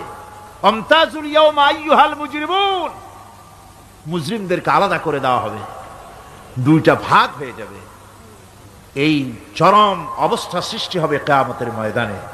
সেদিন রাসূল করিম সাল্লাল্লাহু আলাইহি ওয়াসাল্লাম উম্মতের জন্য সুপারিশ করবেন। সেই সুপারিশ যেন আমাদের করতে পারেন, সেজন্য আমাদেরকে তৈরি করতে হবে, সে ধরনের যোগ্য আমাদেরকে বানাতে হবে। বন্ধুগণ, এই পরকালীন জীবন, এর সম্ভাবনা, এটা যে হবে এবং সেই পরকালে আমাদের সকলকে যে উঠতে হবে, কিয়ামতে আল্লাহর কাছে জীবনের সবকিছুর জবাবদিহি করতে হবে, এই ভীতি সৃষ্টি করতে চায় আল্লাহ পাক মানুষের ভেতরে। আল্লাহ পাকের চাইতে মানুষের কল্যাণকামী আর কেউ আছে? চিল্লায় কোন আল্লাহর চাইতে, বিশ্ববাসীর সৃষ্টি জগতের কল্যাণকামী আল্লাহর চাইতে, রাসূলের চাইতে বেশি কেউ কি আছে? সে আল্লাহ পাক সব বলে দিলেন, ওপেন সিক্রেট করে দিলেন, সব গোপন ফাঁস করে দিলেন। কেমনে বিচার হবে, কেমনে কিয়ামত অনুষ্ঠিত হবে, কেমনে কি হবে, সব খুলে খুলে আল্লাহ পাক বলে দিলেন আমাদেরকে ভালো হওয়ার জন্য। কোরআনে কারীম বলছে লাইসাল বিররা আন তুওয়াল্লু ওয়ুজুহাকুম কিবালাল মাশরিকি ওয়াল মাগরিব।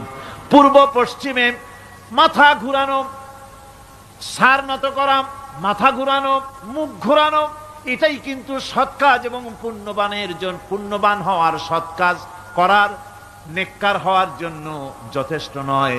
বরং ওয়ালাকিন্নাল বিররা মান আমানা বিল্লাহি ওয়াল ইয়াউমিল আখির, প্রকৃতপক্ষে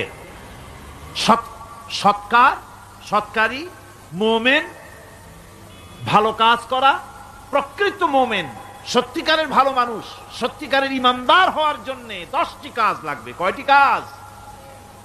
10টি কাজ লাগবে। সেই 10টি কাজের একটি কাজ গত বছর আপনাদের খেদমতে আরজ করা হয়েছে, 2টি বলা হয়েছে, বাকি আজকে বললাম আর একটা, হয়ে গেল 3টা। বাকি আছে কয়টা? 7টা বাকি আছে, আরো 7টা। পরকাল ভিত্তিক জীবনযাপন যদি করতে পারি তাহলে আমরা হব দুনিয়ার শ্রেষ্ঠ মানুষ। কোন আলহামদুলিল্লাহ। وَسَخَّرَ لَكُم مَّا فِي السَّمَاوَاتِ وَمَا فِي الْأَرْضِ, এই পৃথিবীতে যা কিছু তোমরা দেখতে পাও এ সব কিছুকে তোমার অনুগত করে দেওয়া হয়েছে, যাতে করে তোমার সাহায্য করতে পারে, তোমার সহযোগিতা করতে পারে। এজন্য আমি সবকিছুকে সৃষ্টি করেছি। সাখারা শব্দের অর্থ হচ্ছে যে আমি সবগুলিকে তোমাদের অনুগত করে দিয়েছি, যাতে করে তোমাদের অনুগত থাকে, অর্থাৎ তোমরা তাদের এই সমস্ত জিনিস দিয়ে তোমরা কাজ নিতে পারো। পানির উপর দিয়ে তোমরা যেন নৌকা চালাতে পারো, স্টিমার চালাতে পারো, পানি অনুগত করা হয়েছে, বাতাসকে অনুগত করা হয়েছে। পৃথিবীর সব কিছুকেই আমি অনুগত করে দিয়েছি তোমাদের, যাতে করে তার দ্বারা তোমরা কাজ নিতে পারো। অন্যত্র আল্লাহ বলছেন, আল্লাহুল্লাযী খালাকাস সামাওয়াতি ওয়াল আরদা ওয়া আনজালা মিনাস সামাই মাআন ফাআখরাজা বিহি মিনাস সামারাতি রিজকান লাকুম। আল্লাহ হচ্ছেন তিনি, আল্লাহ রাব্বুল আলামিন হচ্ছেন তিনি যিনি আকাশ সৃষ্টি করেছেন, যিনি জমিন সৃষ্টি করেছেন এবং ঊর্ধ্বদেশ থেকে, মেঘমালা থেকে তোমাদের জন্য বৃষ্টি বর্ষণ করেছেন এবং সেই বৃষ্টি দিয়ে মাটির ভিতর থেকে ফসল উদ্গত করে তোমাদের খাবারের বন্দোবস্ত করেছেন। তিনি হচ্ছেন আল্লাহ পাক। তার দয়া সব জায়গায় ছড়িয়ে আছে, তার দয়া নাই, রহমত নাই, এমন কোন সৃষ্টি নাই। মানুষের জন্য যা কিছু প্রয়োজন তিনি তার দয়া দিয়ে, রহমত দিয়ে তিনি তার সৃষ্টি করে দিয়েছেন। আল্লাহ পাক বলছেন, ওয়াসাখখারা লাকুমুশ শামসা ওয়াল কামারা দাইবিনা ওয়াসাখখারা লাকুমুল লাইলা ওয়ান নাহার, যিনি চন্দ্র সূর্যকে সৃষ্টি করেছেন এবং এগুলিকে নিয়ন্ত্রিত করেছেন, চাঁদ সূর্যকে সৃষ্টি করে নিয়ন্ত্রিত করে দিয়েছেন, তোমাদের সমস্ত প্রয়োজন তিনি মিটিয়ে দিয়েছেন। দেখুন, চাঁদ এবং সূর্যকে আল্লাহ পাক সৃষ্টি করেছেন এবং একটা রহমত, একটা কুদরত সেই চাঁদ সূর্যের মধ্যে দান করেছেন। সূর্য যেখানে আছে, এটা যদি আল্লাহর দয়া না থাকতো, শুধু তাপ দেওয়ার জন্য সৃষ্টি করতেন আর মানুষের কল্যাণের দিকটা যদি চিন্তা না করতেন তাহলে সমস্যা হয়ে যেত। সূর্য যেখানে আছে, বিজ্ঞানীরা বলেছেন তার থেকে যদি কিছু নিচে নেমে আসতো তাহলে গোটা পৃথিবী জ্বলে পুড়ে ভস্ম হয়ে যেত। আর যেখানে আছে তার থেকে সূর্য যদি কিছু উপরে উঠে যেত তাহলে গোটা পৃথিবী হিম শীতল হয়ে, পৃথিবী ফ্রিজ হয়ে যেত, মানুষ প্রাণী জগৎ মরে সব শেষ হয়ে যেত। চাঁদ যেখানে আছে, এই চাঁদ তার জায়গা থেকে কিছু উপরে যদি উঠতো তাহলে পৃথিবী মরুভূমি হয়ে যেত।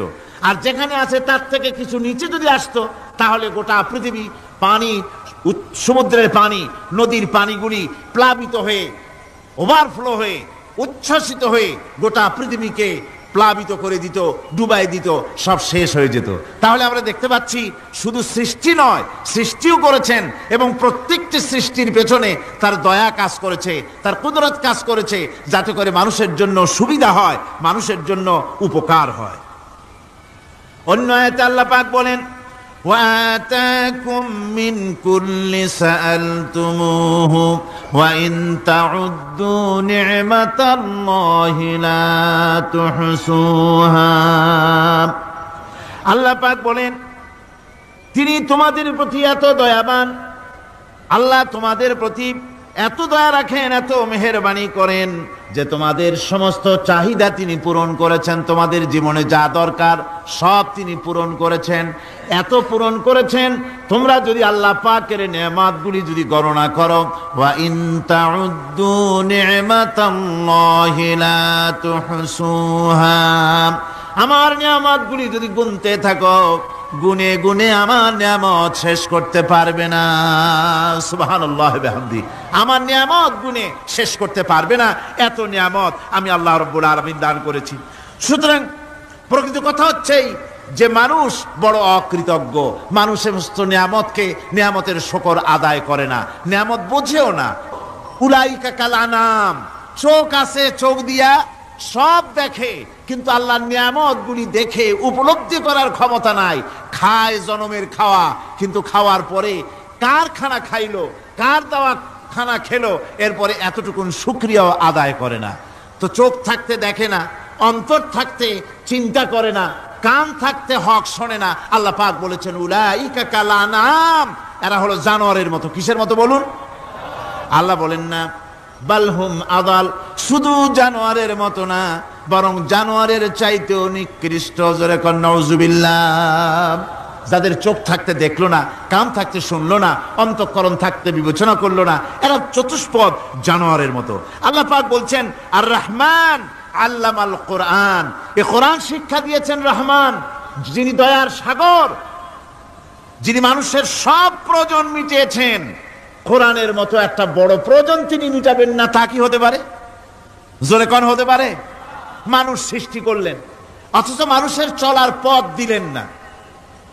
মানুষ সৃষ্টি করলেন, মানুষ কোন পথে চলবে, কি করলে আল্লাহ রাজি হবেন, কি করলে বেহেশতে যাব, কি করলে শান্তিতে থাকবো দুনিয়ায়, এর কোনো পরিকল্পনা তিনি দিলেন না। তিনি শুধু বললেন নামাজ পড়ো, রোজা রাখো, আর তা যদি না করো কিয়ামতে জাহান্নামে যাবা। আল্লাহ কি এইভাবে জালিম? আল্লাহ এরকম জালিম? ওয়ামাল্লাহু বিযাল্লামিল লিল আবিদ, আল্লাহ পাক বলেছেন আমি আমার বান্দার জন্য জালিম নই, আমি বান্দার উপর জুলম করি না। আল্লাহ পাক রহমান, তিনি আমাদের পথ দেখিয়েছেন। তিনি কি সুন্দর, কত রহমত তার, কত দয়া। রহমান নাম দিয়ে সূরাটি শুরু করেছেন। এ কোরআন শিক্ষা দিয়েছেন তিনি, যিনি দয়াবান। আল্লাহ রাব্বুল আলামিন বলেন আল্লাযী জাআলা লাকুমুল আরদা মাহাদান ওয়া জাআলা লাকুম ফীহা সুবুলান লাআল্লাকুম তাহতাদুন। তিনি আল্লাহ যিনি তোমাদের জন্য এই পৃথিবীটাকে সমতল করেছেন, এই পৃথিবীটাকে সুন্দর করেছেন, সমতল করে দিয়েছেন। আর তোমাদের চলার জন্য তিনি রাস্তা তৈরি করেছেন, সমতল জমিনের উপরে করে দিয়েছেন, পৃথিবীটাকে সমতল করেছেন, মাটিটাকে সুন্দর করেছেন, রহমত করেছেন। তিনি পৃথিবীর মানুষকে বসবাসের জন্য একটা পৃথিবী বানালেন, কিন্তু সেই পৃথিবীতে সেই মাটিটা এমন হলো যেখানে এত শক্ত যা বিল্ডিং করা যায় না, যেখানে মাটি খোসা যায় না, জমিন চাষ করা যায় না। জমিন কি এরকম শক্ত? জোরে বলেন, এরকম শক্ত? এরকম শক্ত না। আবার বৃষ্টি পড়লে যে কাদা হয়, ওই রকম যদি জনমের মতো আল্লাহ কাদা বানায় দিতেন যে মানুষ দাঁড়াইতেই পারে না, কাদার মধ্যে ডুবে যায়, এরকম যদি অবস্থা হতো, তাহলে এই পৃথিবী, এই জমিনের উপরে মানুষ বাড়ি ঘর বানাইতে পারতো না। ঠিক কিনা কন? আল্লাহ পাক বলছেন আমি একটা ভারসাম্যের মাধ্যমে এই পৃথিবীকে, এই জমিনকে সৃষ্টি করছি, এবং এই জমিন যেন তোমাকে নিয়ে নড়াচড়া করতে না পারে সেজন্য আমি পাহাড় দিয়েছি। পাহাড়গুলিকে কিলকের মতো, পেরেকের মতো খিল মেরে দিয়ে পৃথিবীটার ভারসাম্য রক্ষা করেছি, যাতে করে তোমাকে নিয়ে টালমাটাল হতে না পারে। এই সুন্দর করে পৃথিবীটা বানালাম। তারপরে وَلَقَدْ مَكَّنَّاكُمْ فِي الْأَرْضِ وَجَعَلْنَا لَكُمْ فِيهَا مَعَائِشَ قَلِيلًا مَا تَشْكُرُونَ।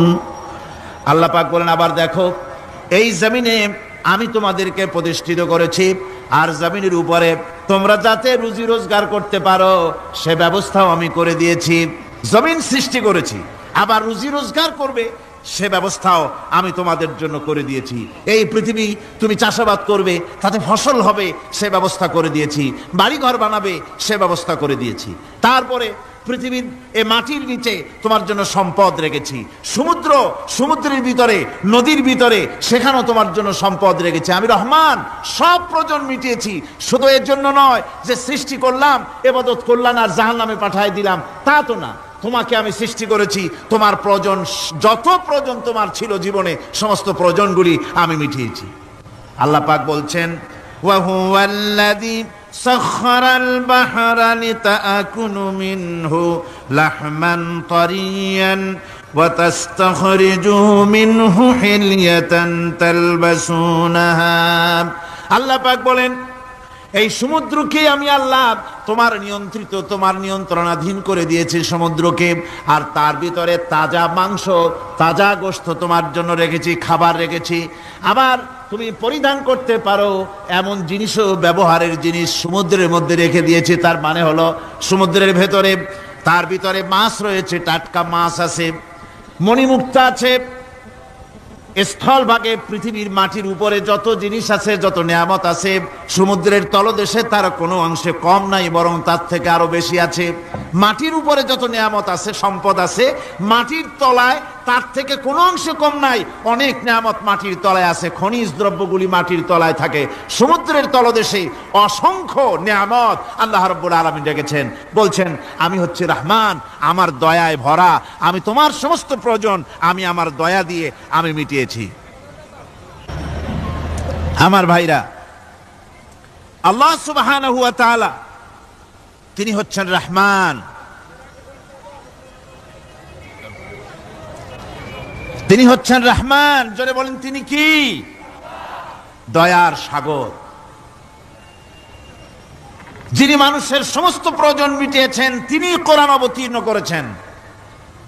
আমি আল্লাহর দয়ার কথা, রহমান শব্দের ব্যাখ্যা আপনাদের সামনে করে সামনে এগোচ্ছি।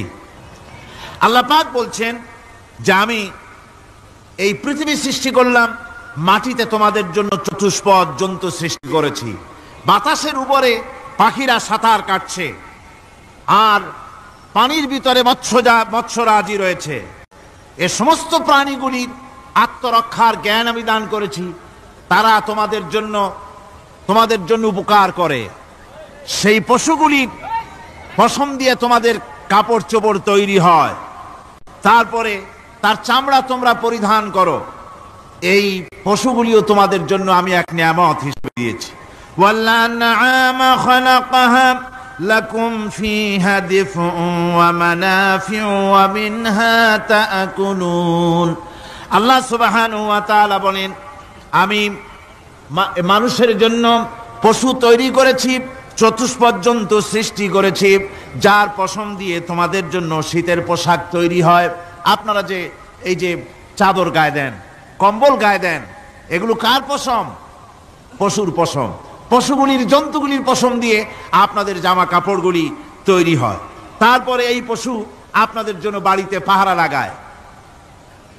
আল্লাহ পাক বলছেন, এছাড়া এই পশুগুলি আমি এমন নিয়ামত দান করেছি সমুদ্রের ভিতরে, জমিনের উপরে, মাটির তলায়, আবার আকাশের উপরে, জমিনের উপরে বিচরণশীল জীবগুলিও তোমার জন্য তৈরি করেছি।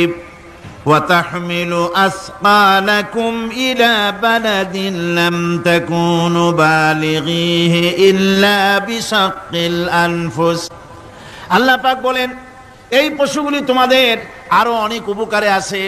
তোমাদের বোঝাগুলি, বড় বড় বোঝাগুলি তারা এক শহর থেকে আর এক শহরে, দূর থেকে দূরান্তরে পিঠে করে তারা বহন করে নিয়ে যায়, যা তোমরা বহন করতে পারতে না। তোমাদের জন্য দারুণ কষ্ট হতো, মুসিবত হতো। এই ধরনের বোঝাগুলি, পশুগুলি তোমাদের জন্য বহন করে নিয়ে যায়। গাধা, ঘোড়া, হাতি আপনাদের বোঝাগুলিকে, বিরাট বিরাট বোঝা যা টানতে ট্রাক লাগে, মানুষের জন্য কষ্ট হয়, এই বোঝাগুলিও এই পশুর দ্বারা আল্লাহ পাক বহন করায় থাকেন। আল্লাহ পাক বলছেন, ইন্না রাব্বাকুম লারাউফুর রহিম, নিশ্চয়ই তোমাদের রব, তিনি তোমাদের প্রতি অত্যন্ত দয়াশীল, তার দয়া পৃথিবীর চতুর্দিকে ছড়িয়ে আছে। তিনি আমাদেরকে এ কোরআন নাজিল করেছেন, এ কোরআন আমাদেরকে শিক্ষা দিয়েছেন এমন এক রহমান, যার দয়া পৃথিবীর চতুর্দিকে সর্বত্র ছড়িয়ে আছে। আল্লাহর দয়া চতুর্দিকে কি ছড়িয়ে আছে? কোন? আল্লাহর দয়া, আল্লাহর মোহব্বত, আল্লাহর করুণা সর্বত্র ছড়িয়ে আছে। আল্লাহ পাক বলছেন, পশু সৃষ্টি করলাম, পশুগুলি তোমাকে পাহারা দিল, তার গোশত তোমরা খেলে, তাকে দিয়ে তোমরা মাল বহন করলে, তার পশম দিয়ে জামা কাপড় বানালে। আরো দেখো কি করলাম এই পশু দিয়ে, ওয়া ইন্না লাকুম ফিল আনআমি লাইবরা নুসকিকুম মিম্মা ফি বুতুনিহি মিন বাইনি ফারসিন ওয়া দামিন লাবানান খালিসান সাইগান লিশ-শারিবিন। আল্লাহ রাব্বুল আলামিন বলেন, চতুষ্পদ জীবের মধ্যে বুদ্ধিমান ব্যক্তিদের জন্য নিদর্শন রয়েছে, যারা বুদ্ধিমান তাদের জন্য নিদর্শন রয়েছে। দেখো তোমার গাভীগুলি, এগুলি জমিনের ঘাস খেলো, এই ঘাস খাওয়ার পর তার শরীরের ভিতরে রক্ত তৈরি হলো, পেশাব হলো, ময়লা হলো।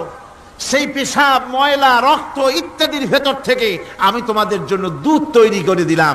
যেখান থেকে পেশাব বের হলো, পায়খানা বের হলো, তার পাশের থেকে স্বচ্ছ, সুন্দর, সুমিষ্ট, সুস্বাদু দুধ আমি তোমাদের জন্য বের করে দিলাম। সুবহানাল্লাহ বিহামদিহি। দেখুন এই দুধ আল্লাহ পাক তৈরি করলেন। কাগজ তৈরি হয় যে মিল, কল কারখানায়, পেপার মিল। আপনারা যদি কোনো পেপার মিলে যান তো যে দেখবেন কাগজ তৈরি হয় গাছ দিয়ে। এই গাছগুলি মিলের মধ্যে, মেশিনের মধ্যে ঢুকানো হয়। মেশিনের ভিতরে গাছটা ঢুকে মেশিনের তাপে, বৈদ্যুতিক তাপে এই গাছগুলি গলে যায়, পানি হয়ে যায়। তারপরে ছাকনা থাকে, নেট থাকে, কয়েকটা নেট থাকে। সেই ছাকনাগুলির ভিতর থেকে ছেঁকে এরপরে সেই পানিটা চলে আসে প্লেটের উপরে, এসে আস্তে আস্তে শক্ত হতে হতে সেটা কাগজে পরিণত হয়ে যায়। পানিটা আস্তে আস্তে কাগজে পরিণত হয়ে যায়।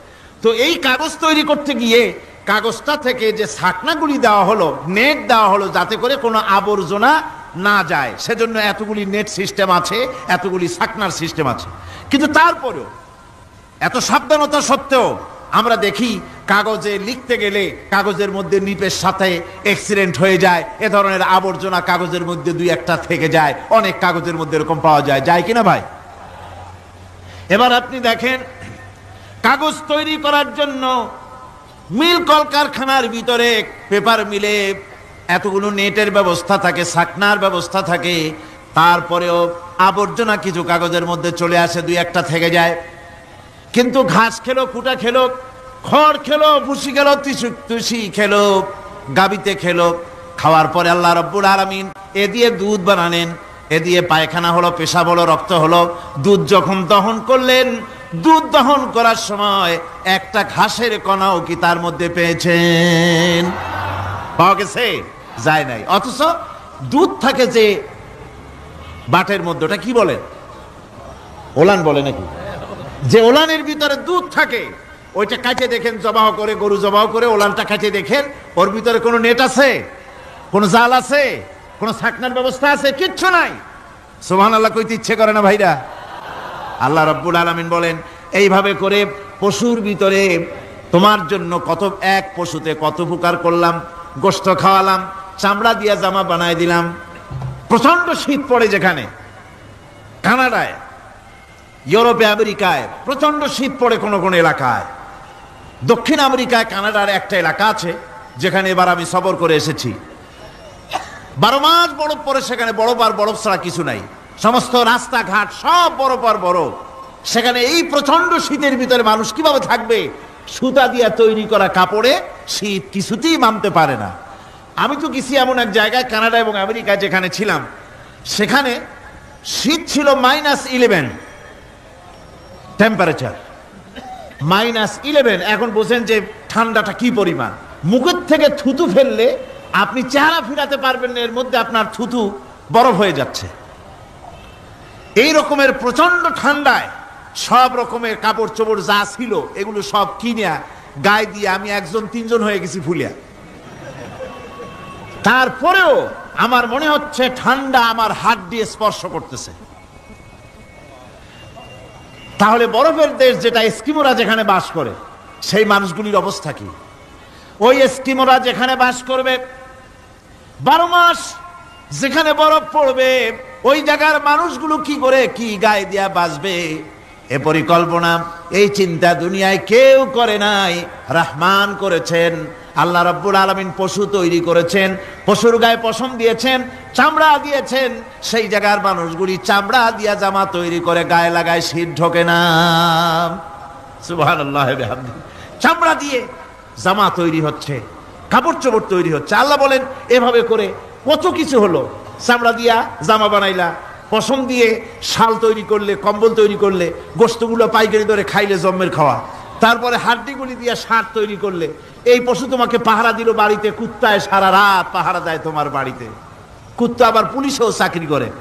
ইংল্যান্ডে, লন্ডনে দেখেছি আপনার, সেখানে কুকুর, ওকে ট্রেনিং দেওয়া হয়, কুকুর পুলিশে চাকরি করে।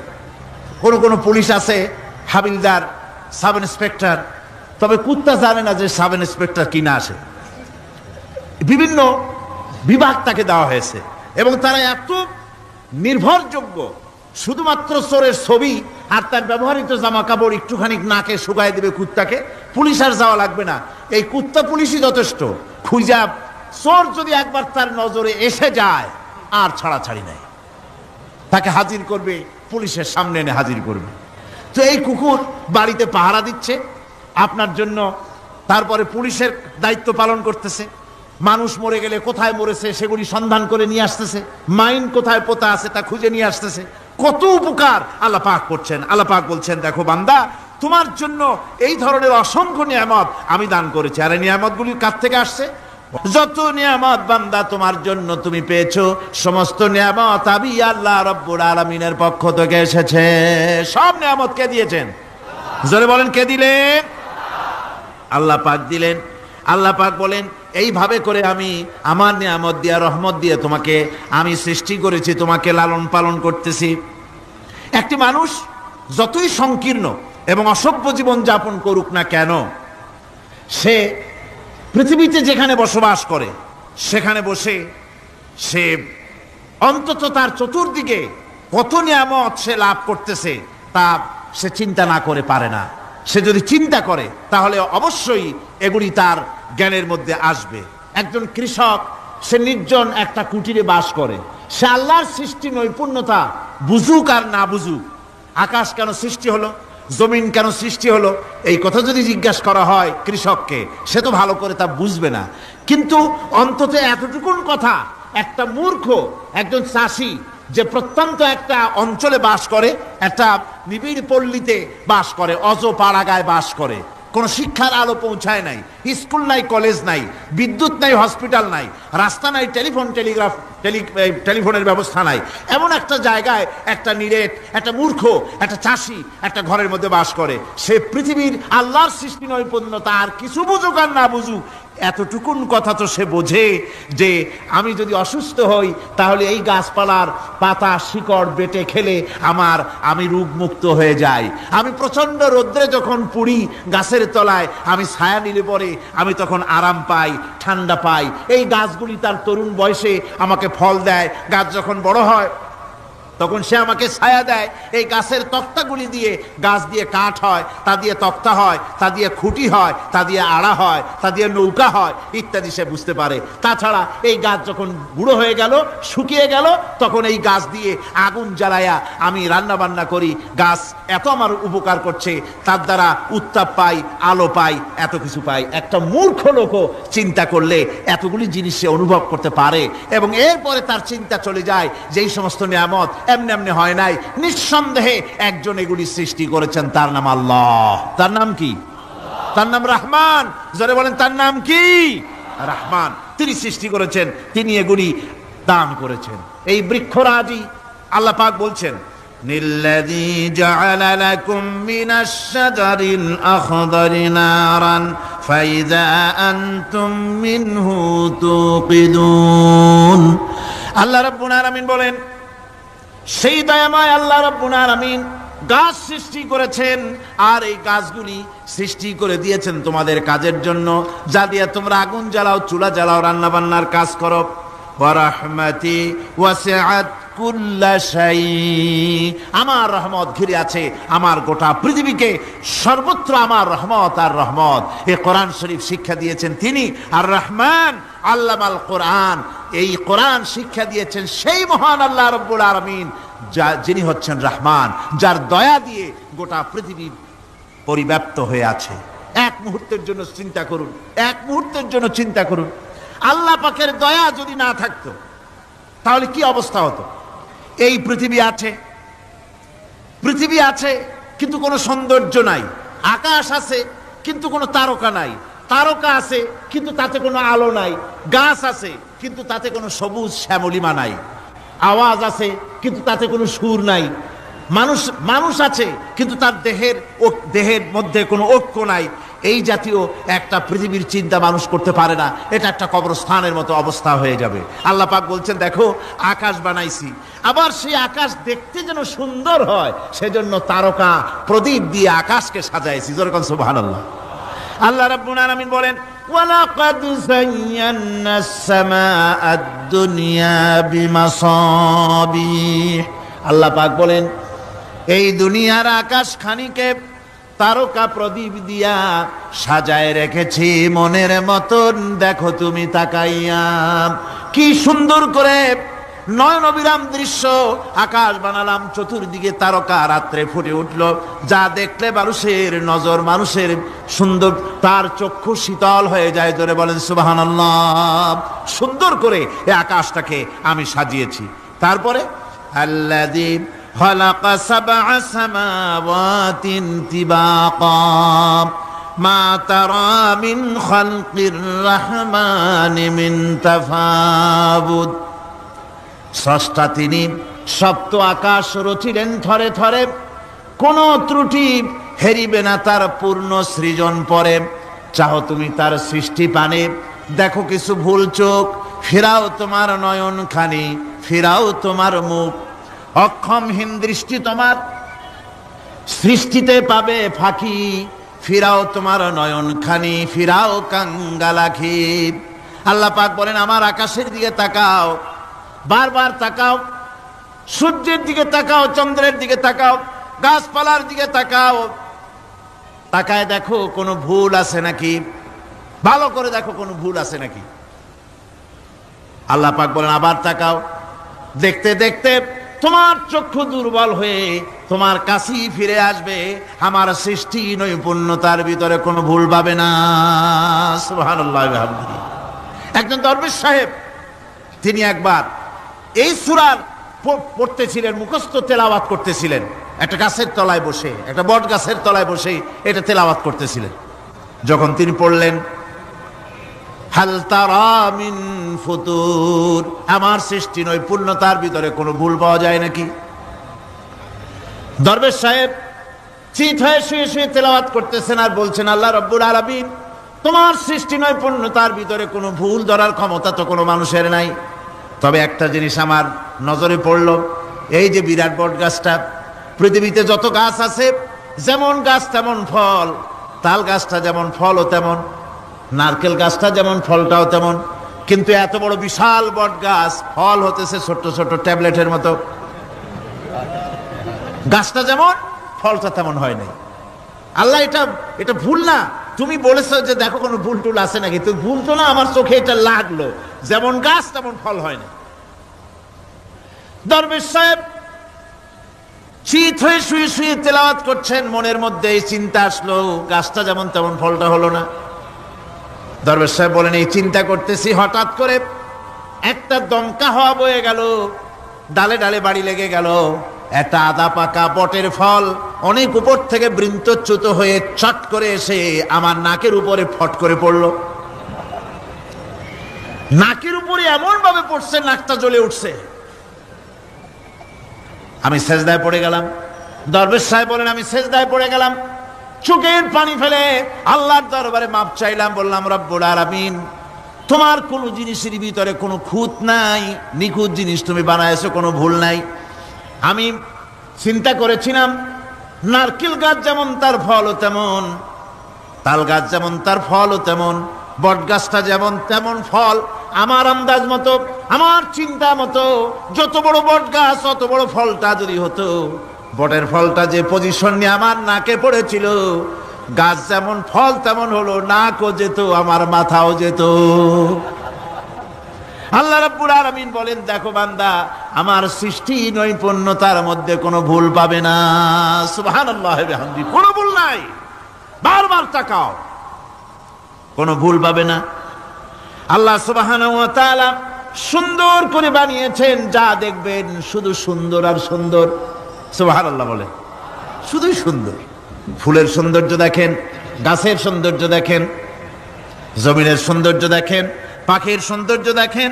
আল্লাহ পাক যা বানালেন সবগুলিকে আল্লাহ পাক সুন্দর করে করে সৃষ্টি করেছেন, সব গুছিয়ে গুছিয়ে সুন্দর করে করে বানিয়েছেন, অসুন্দর করে কিছু বানান নাই। ফুল দেখতে কত সুন্দর, ফুলের থেকে ফল হয়, সে ফল হওয়ার জন্য ফুলের পুংকেশর আর স্ত্রী কেশরের মিলন ঘটতে হয়। তো ফুল তো আর চলতে পারে না, এই মিলনটা কেমনে হবে? এই জন্য আল্লাহ পাকের রুচি দেখেন, আল্লাহ পাকের রহমত দেখেন, আল্লাহর কুদরত চিন্তা করুন। সুবহানাল্লাহ বিহামদিহি। ফুল সুন্দর জিনিস, ফুলের চাইতে আর কিছু সুন্দর আছে নাকি? এত সুন্দর ফুল, এই পুংকেশর এবং স্ত্রী কেশরের বিনিময়টা কে করবে? এইটা করার জন্য আল্লাহ পাক এই দায়িত্ব তেলাপোকাকে দেন নাই, দিছেন নাকি? আরশোলাকে দিছেন, সার পোকাকে দিছেন, উই পোকাকে দিছেন, তাতে ফুলের ইজ্জত নয়। ফুল যেমন সুন্দর, আল্লাহর রুচি, আল্লাহ রাব্বুল আলামিনের সৌন্দর্য বোধ কত বিরাট, কত মহান আল্লাহ পাক। ফুল যেমন সুন্দর, ওই সুন্দর ফুলের উপরে তেলাপোকা পড়লে ফুলের সৌন্দর্য নষ্ট হবে। এজন্য আল্লাহ পাক ফুল যেমন সুন্দর, ওই পুংকেশর আর স্ত্রী কেশরের মিলন ঘটাবার জন্য রব্বুল আলামিন সুন্দর প্রজাপতির ব্যবস্থা করেছেন। ফুলও যেমন সুন্দর, প্রজাপতিও সুন্দর। প্রজাপতির ডানায় কোন শিল্পী কোন তুলি দিয়ে এত রং লাগালো! সুবহানাল্লাহ বিহামদিহি, সুবহানাল্লাহ বিহামদিহি। কি সুন্দর প্রজাপতি আল্লাহ তৈরি করলেন। আল্লাহ পাক বলছেন, এমনি সুন্দর করে বানালাম, মানুষ বানাইছি, সে মানুষের সৌন্দর্য দেখো। দুইটা চোখ দিলাম দেখার জন্য। চোখ কি জন্যে? এখন এই চোখ দুইটা যদি কুমিরের মতো আল্লাহ গোল বানাই দিতেন, চোখ গোল এইরকম কুমিরের মতো দেখতে বিশ্রী হতো। চোখ দুটোকে আল্লাহ টানা টানা করেছেন, চোখের উপরে ভুরু লাগিয়েছেন, তাতে আবার পশম দিয়েছেন, চোখে পিসি দিয়েছেন, চোখের ভিতরে মণিটা কালো করেছেন, তার চতুর্দিকে সাদা অংশকে নীলাভ করেছেন যাতে কালোটা আরো ফুটে ওঠে। সুবহানাল্লাহ বিহামদি। কত সৌন্দর্য আল্লাহ রাব্বুল আলামিন মানুষকে দিয়েছেন। আল্লাহর রহমতের ওয়াজ সারা বছর করলেও তো ফুরাবে না, এত রহমত, এত দয়া আল্লাহ সুবহানাহু ওয়া তাআলা। মানুষ আল্লাহ কি সুন্দর করে বানালেন। একবার একজন দরবেশ সাহেব রাস্তা দিয়ে যাচ্ছেন, প্রতিমধ্যে তিনি দেখতে পেলেন নদী থেকে এক কলসি পানি নিয়ে এক যুবতী সুন্দরী মেয়ে রাস্তা বেয়ে যেতেছে। দরবেশ সাহেব দাঁড়ায় গেলেন আর ওই যুবতীর দিকে এক নজরে তাকায় আছেন, চোখে পলক দেয় না। এরপরে যুবতী থমকে দাঁড়ায় গেল। আধা বুড়া মানুষ, দাড়ি অর্ধেক পাইকে গেছে, দেখতে দেখায় খুব বুজুর্গ মানুষ, কিন্তু রাস্তায় আমার একা পাইয়া এমনি করে তাকিয়ে আছে আর চোখ দিয়েও তো পানি পড়ে। ব্যাপারটা কি? দরবেশ কাঁদে কেন? প্রতিমধ্যে আমাকে একা পেয়ে দরবেশ কাঁদে কেন, তাকিয়ে আছে কেন? মহিলার চিন্তা জাগলো। শেখ সাদী রহমতুল্লাহ আলাইহি ঘটনা লিখেছেন, বাংলা কবিতার অনুবাদ করেছেন। একদা সুখদায়ক প্রমোদা বদন, দর্শন করি মম ঝরিল নয়ন। হেসে কহে সেরূপসী সবিস্ময় মন, কহ দেখি মহাশয় কহ কি কারণ। বিষয় বিরাগী তুমি ভুবনে প্রচার, কি হেতু জন্মিল তব মানস বিকার।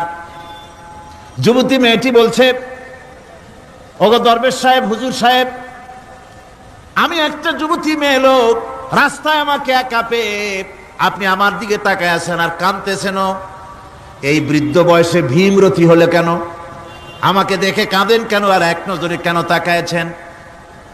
কারণটা কি? কি কুমতলব আছে? দরবেশ সাহেব বলছেন, হেসে কহিলাম বালে করহ শ্রবণ, নেত্র ঝরে তবু হেতু ভেব না এমন।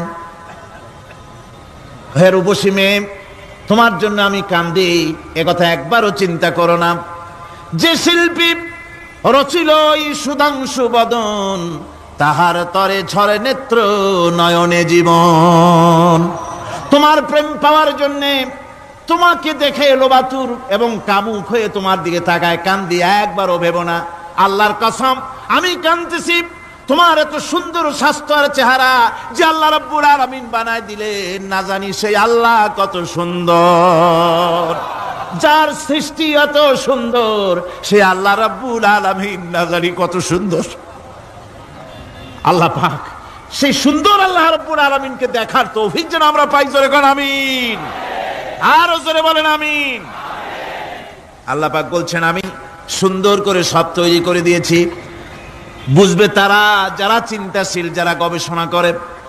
ইন্না ফি খালকিস সামাওয়াতি ওয়াল আরদি ওয়া ইখতিলাফিল লাইলি ওয়ান নাহার লাআয়াতিন লিউলিল আলবাব। নিশ্চয়ই যারা নাকি জ্ঞানবান, তারা রাত এবং দিনের পরিবর্তন, আকাশ এবং জমিনের সৃষ্টি ইত্যাদির ব্যাপারে, এই সৃষ্টি নৈপুণ্যতার ব্যাপারে তারা চিন্তা করে, গবেষণা করে। রাত এবং দিনের পার্থক্য মানুষের জীবন পদ্ধতিকে দুই ভাগে বিভক্ত করেছে, রাত এবং দিন। দেখেন আল্লাহর রহমত এবং কুদরত সব জায়গায়। রাত এবং দিন মানুষের জীবন চলার পথকে, জীবন পদ্ধতিকে কয় ভাগে ভাগ করেছে? দুই ভাগ। আল্লাহ পাক বলেন, ওয়াজআলনাল লাইলা লিবাসান ওয়াজআলনান নাহারা মাআশা। আমি রাতকে করেছি শান্তির বাহন, রাতকে করেছি আচ্ছাদন, শান্তির বাহন, আর দিনকে করেছি রোজগার করার জন্য।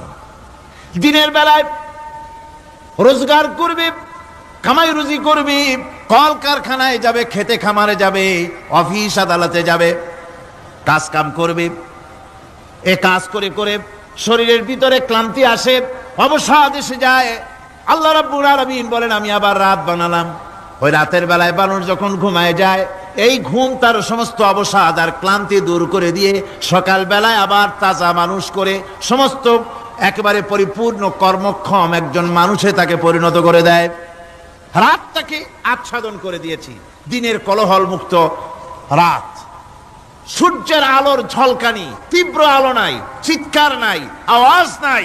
রাতের একটি অন্ধকার চাদর পরিয়ে দিলাম এই পৃথিবীর উপরে। রাতের একটি অন্ধকার চাদর পৃথিবীর উপরে পরিয়ে দিলাম। কোলাহল মুক্ত পৃথিবী। এখন সূর্যের তীব্র আলো আর নাই। এখন আরামে তুমি ঘুমিয়ে যাও, ঘুমাও, আবার সকালবেলা উঠে তুমি কাজ করবে। আল্লাহ পাক বলেন, আমি এভাবে ومن رحمته جعل لكم الليل والنهار لتسكنوا فيه ولتبتغوا من فضله। আর রাখেন পচে যাবে, লোহা রাখেন জং ধরে যাবে, পাথর রাখেন আস্তে আস্তে, এ ধরনের যেসব জিনিস রাখেন আস্তে আস্তে করে ধ্বংস হয়ে যাবে, পচে যাবে। ওই মাটির ভিতরে ধান এবং গম, আপনার ফসল, আপনার খাদ্য, আপনার রিজিককে আমানত করে দিলেন।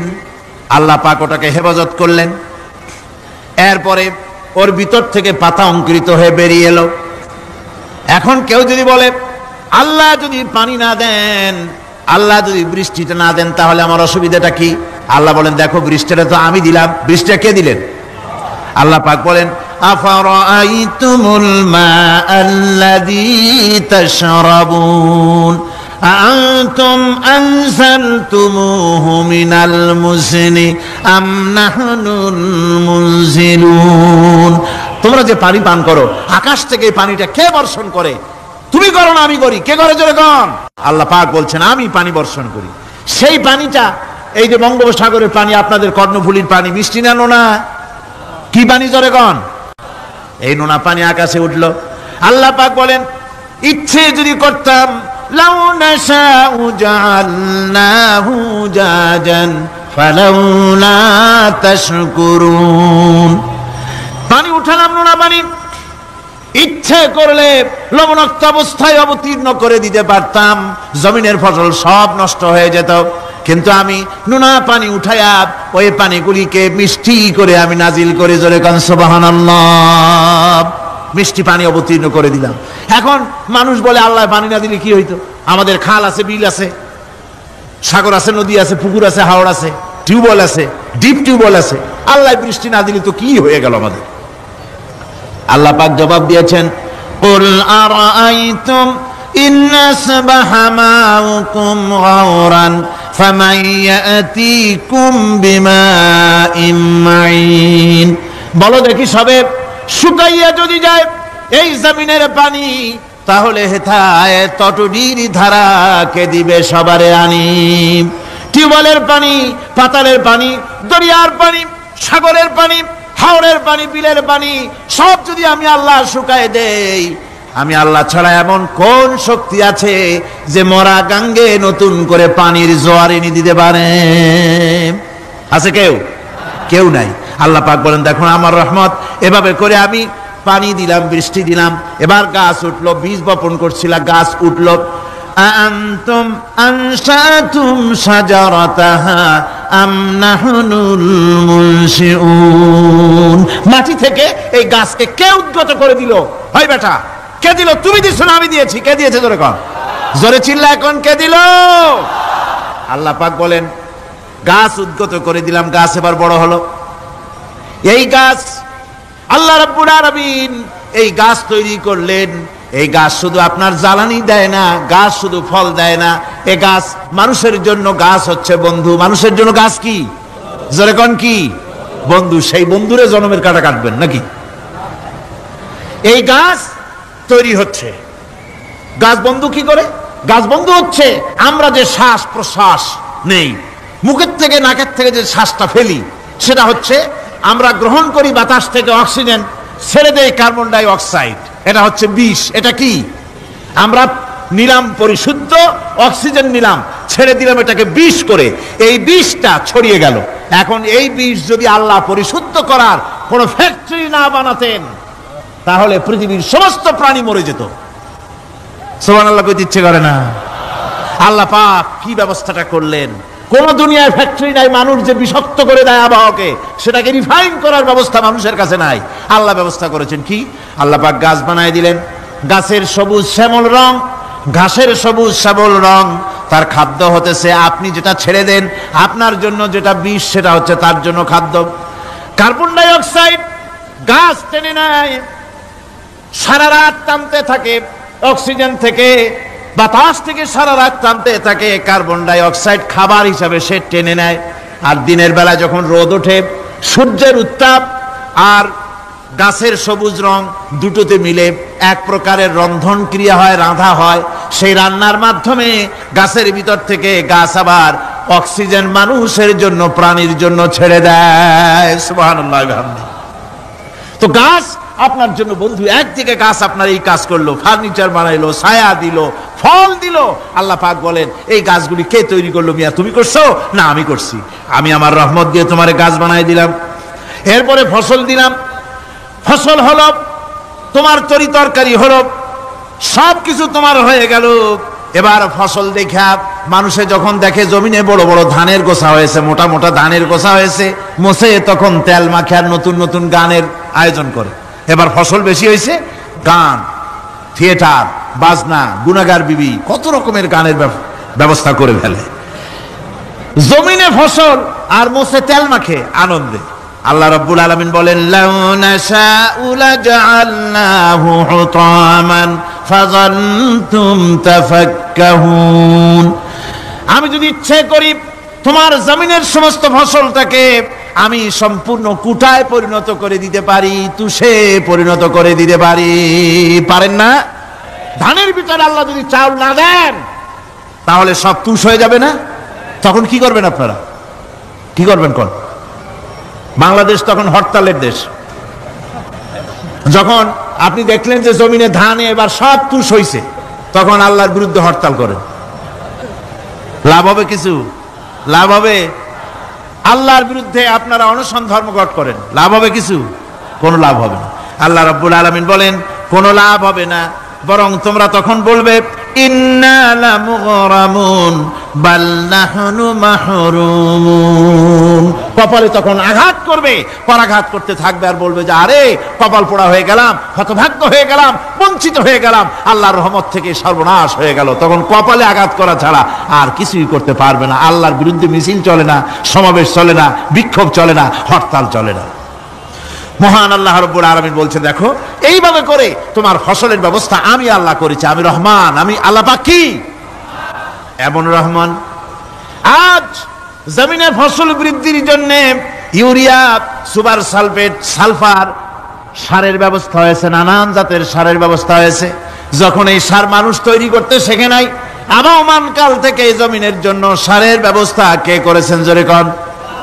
আল্লাহ পাক বলেন আমিন আয়াতিহি আইয়ুরিকুমুল বারকা খাউফাও ওয়া তামাম। আমার অসংখ্য নিদর্শনাবলীর মধ্যে এটাও একটি নিদর্শন, যা আকাশে বিদ্যুৎ চমকে মেঘের গর্জন হয়। এই যে বিদ্যুৎ চমকে গর্জন হয়, এর মধ্যে রয়েছে মানুষের জন্য ভীতি এবং আশা। তারা ভয় পায়, আর এর মধ্যে আশাও রয়েছে। আশাটা কি? আশা হচ্ছে এই যে বিদ্যুৎ যে বছর যত বেশি চমকায় মেঘে, সে বছর জমিনে ফসল তত বেশি বাড়ে। কৃষিবিদরা বলেছেন বিদ্যুৎ যত বেশি চমকায় জমিনের ফসল তত বেশি বাড়ে। সুবহানাল্লাহি ওয়া বিহামদিহি। এর একটা সিস্টেম আছে, সেই সিস্টেম অনুযায়ী আল্লাহ জমিনে ফসল বাড়ায় দিলেন। আল্লাহ ফসল দিলেন, এবার আপনার আল্লাহ পাক বলছেন দেখো ফসল দিলাম, ধান হলো, চাউল হলো, মাছ হলো, গোশ হলো, সব হয়ে গেছে, এখন তুমি খাবে। রান্না বান্না হয়ে গেল, রহমত আমার দেখো, আমার রহমতটা দেখো। এ কোরআন শিখাইছেন সেই আল্লাহ রাব্বুল আলামিন, যার নাম রহমান। জোরে বলেন তার নাম কি? রহমান। চাউল হয়ে গেছে, চাউল তো শুধু ভর্তা বানায় খাওয়া যাবে না, ভাত হয়েছে, আটা দিয়া রুটি তৈরি হয়েছে, কি দিয়া খাবেন? আল্লাহ রাব্বুল আলামিন আপনার পুকুরের ভিতরে মাছ দিয়া দিলেন, জন্তু জানোয়ার দিলেন, চার পায়া জানোয়ারের গোশত হালাল করে দিলেন, পাখির মাংস আল্লাহ রাব্বুল আলামিন হালাল করে দিলেন। এখন মাছ হলো, গোশ হলো, মাছ আর গোশ সিদ্ধ করে খাওয়া যাবে? জোরে বলেন যাবে? যাবে না। তার গন্ধ নষ্ট করতে হবে আর সুঘ্রাণ সৃষ্টি করতে হবে। এই গন্ধ নষ্ট করে সুঘ্রাণ সৃষ্টি করার জন্য লবঙ্গ তৈরি করলেন কে? কথা কন না কেন? এলাচি কার? দারচিনি কার? লবণ কার? মরিচ কার? হলুদ কার? পেঁয়াজ কার? সুবহানাল্লাহ ওয়া বিহামদিহি। এত নিয়ামত আল্লাহ রাব্বুল আলামিন বলেন ওয়া ইন তাউদ্দু নি'মাতাল্লাহি লা তুহসুহা। আমার নিয়ামত গণনা করে করে আমার নিয়ামত গুণে শেষ করতে পারবে না, এত নিয়ামত আমি দান করেছি। এরপরে তরি তরকারি হলো, মাছ গোশ খেতে খেতে অস্থির হয়ে যাবে, তারপরে তরি তরকারি দিলাম, শাক সবজি দিলাম, সবকিছু আমি আল্লাহ রাব্বুল আলামিন দিয়েছি। আমার নাম রহমান, তোমার সমস্ত প্রয়োজন আমি দিয়েছি, মিটাই দিয়েছি। এবার তরি তরকারি হলো আর মানুষ তরি তরকারি খাইলো, আল্লাহ শুকর আদায় করলো না। শুকর আদায় করে? করে না। এত সুন্দর মজার কদু, সেই কদু খায়, আর কদু খাইয়া মোসে তাও মারে আর বলে স্বাদের লাউ বানাইলো বৈরাগী। আল্লাহ শুকর আদায় করে, আল্লাহর নিয়ামতের শুকরিয়া আদায় করে না। আমার ভাইয়েরা, আল্লাহ রাব্বুল আলামিন বলেন এই পৃথিবীর আমি রহমান, কোরআন আমি শিখাইছি আমি রহমান। এমন রহমান শুধু মানুষকে খাবার দেই না, এই পৃথিবীর সকল প্রাণীকে আমি খাবার দেই। জোরে কান সুবহানাল্লাহ। সকল প্রাণীর খাবার কে দেন? ওয়ামা মিন দাব্বাতিন ফিল আরদি ইল্লা আলাল্লাহি রিজকুহা। এই পৃথিবীর বুকে এমন কোন বিচরণশীল জীব নাই যে জীবের রিজকের দায়িত্ব আমি আল্লাহ গ্রহণ করি নাই। সমস্ত রিজকের দায়িত্ব কে নিয়েছেন? চিল্লায় এখন আল্লাহ সুবহানাহু ওয়া তাআলা। আচ্ছা আপনি কোন তো দেখি, একজন জমিদার, একজন বড় লোক, চৌধুরী, খুব বড় লোক, তার বাড়িতে 20 জন লোক গেছে রাতের বেলায়। রাতের বেলায় 20 জন লোক গিয়ে মেহমান হইল। মেহমান হইয়া তারা বলতেছে সাহেব আমরা তো মেহমান, আমি এক একজন এক এক রকমের খাবার চাইলো। একজনে বলল আমি হরিণ খাবো, আর একজনে কয় আমি মুরগি খাবো, আর একজনে বললো আমি খরগোশ খাবো, আর একজনে বললো আমি হাতি খাবো, আর একজনে বললো আমি ছাগল খাবো। 20 জন মানুষের 20 রকমের খাবার চাইলো। একজনে কয় বোয়াল মাছ খাবো, আর একজনে কয় রুই মাছ খাবো। 20 জনে 20 রকমের খাবার দাবি করলো। বলেন জমিদার তো বাড়ির ধারে, জমিদারের বাপ সেও কি পারবে 20 জনকে 20 রকমের খাবার পরিবেশন করতে? কোনো প্রস্তুতি ছাড়া পারবে? পারবে না। কোনো প্রস্তুতি ছাড়া জমিদার হোক, রাজা বাদশাহ হোক, 20 জন মানুষের খাবার 20 রকমের দিতে পারে না। আর আল্লাহ এমন রহমান, এই পৃথিবীর লক্ষ কোটি কোটি জাতির প্রাণীকে কোটি কোটি রকমের খাবার আল্লাহ রাব্বুল আলামিন পরিবেশন করতেছেন। সাপের খাবার একরকম, ব্যাঙের খাবার আর এক রকম। ব্যাঙে যা খায় সাপে তা খায় না, সাপে যা খায় ব্যাঙে তা খায় না। হাতির খাবার, গন্ডারের খাবার, ভল্লুকের খাবার, বাঘের খাবার, সিংহের খাবার, মানুষের খাবার, ছাগলের খাবার, মুরগির খাবার, মশার খাবার, শালপোকার খাবার, সমস্ত খাবার ভিন্ন ভিন্ন। আবার সমস্ত খাবারের মজা আল্লাহ রাব্বুল আলামিন আলাদা আলাদা করে দিয়েছেন। এমন রহমান, আপনার পেট ভরবেন শুধু স্বাস্থ্য বাড়াবার জন্য, পেট ভরে খাওয়া দরকারটা ছিল। আল্লাহ পাক দেখলেন যে না, শুধু পেট ভরলে তো এরকম খাইতে চাইবে না, তাই আল্লাহ রাব্বুল আলামিন জিহ্বা দিয়ে দিলেন যাতে করে মজা লাগে আর খায়। সব রকমের মজা, এক এক গোশতে, এক এক মাছে, এক এক তরকারিতে এক এক রকম মজা। না, সব রকম মজা, সব এক রকম মজা, ভিন্ন ভিন্ন রকমের মজা। আল্লাহ পাক বলেন আমি রহমান, দেখো আমি কিভাবে খাওয়াই। ওয়াকাইয়্যিম মিন দাব্বাতিন লা তাহমিলু রিজকুহা আল্লাহু ইয়ারযুকুহা ওয়া ইয়্যাকুম। এই পৃথিবীতে এমন অনেক বিচরণশীল জীব আছে, যে প্রাণীরা নিজের জন্য কোনো সঞ্চয় করে না, সঞ্চয় করে শুধুমাত্র পৃথিবীর মানুষ। আর পিঁপড়ায় কিছু সঞ্চয় করে। অন্যান্য বহু প্রাণী আছে যাদের কোনো সঞ্চয় নাই। কি বলেন, পাতিশিয়ালের কোনো ব্যাংকে অ্যাকাউন্ট আছে নাকি? না। শীতের মৌসুমে পাতিশিয়াল আইসা ব্যাংকের ম্যানেজারকে বলে না যে কয়েকটা মুরগি আনছি, আমার নামে একটা অ্যাকাউন্ট ওপেন করেন, বৃষ্টির সময় আমি যেন ওগুলো উঠাইয়া পাইকারি দরে খাইতে পারি। ওর কোনো খাবার নাই, সঞ্চয় নাই। এ ধরনের পাখির সঞ্চয় নাই, পশুর সঞ্চয় নাই। মহান আল্লাহ রাব্বুল আলামিন তিনি বলছেন, সকালবেলায় পাখি তার বাসা দিয়া ক্ষুধার্ত পেট নিয়ে পাখিগুলি উড়ে চলে যায়। সাপ তার গর্ত থেকে বের হয় খালি পেটে, পাতি শৃগল খাঁটি পেট নিয়ে গর্ত থেকে বেরিয়ে যায়। তিমির মতো অত বড় প্রকাণ্ড প্রাণী, হাতির মতো প্রকাণ্ড প্রাণী, গরিলা, শিম্পাঞ্জি, ওরাংওটাং, পিঁপড়া থেকে শুরু করে নিয়ে প্রকাণ্ড তিমি পর্যন্ত সমস্ত প্রাণীগুলি সকালবেলায় খালি পেটে বেরিয়ে যায়। সারাদিন ঘোরাঘুরির পর আল্লাহ সুবহানাহু ওয়া তাআলা বলেন, সন্ধ্যাবেলায় সমস্ত প্রাণীর পেটগুলি ভরে আমি আল্লাহ তাদের বাসায় ফিরাইয়া দেই। আমি রহমান, এভাবে করি আমি আল্লাহ রাব্বুল আলামিন। খাবারের বন্দোবস্ত করি, পড়ার বন্দোবস্ত করি, থাকার ব্যবস্থা করি।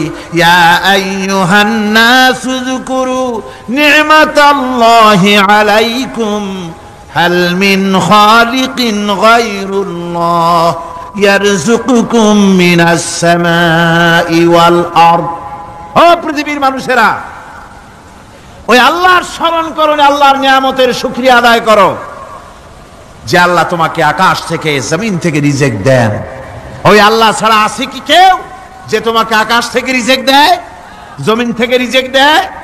লা ইলাহা ইল্লা হুয়া ফাআন্না তুফাকুন। ওই আল্লাহ ছাড়া কোনো ইলাহা নাই, কেন তোমরা বিভ্রান্ত হও?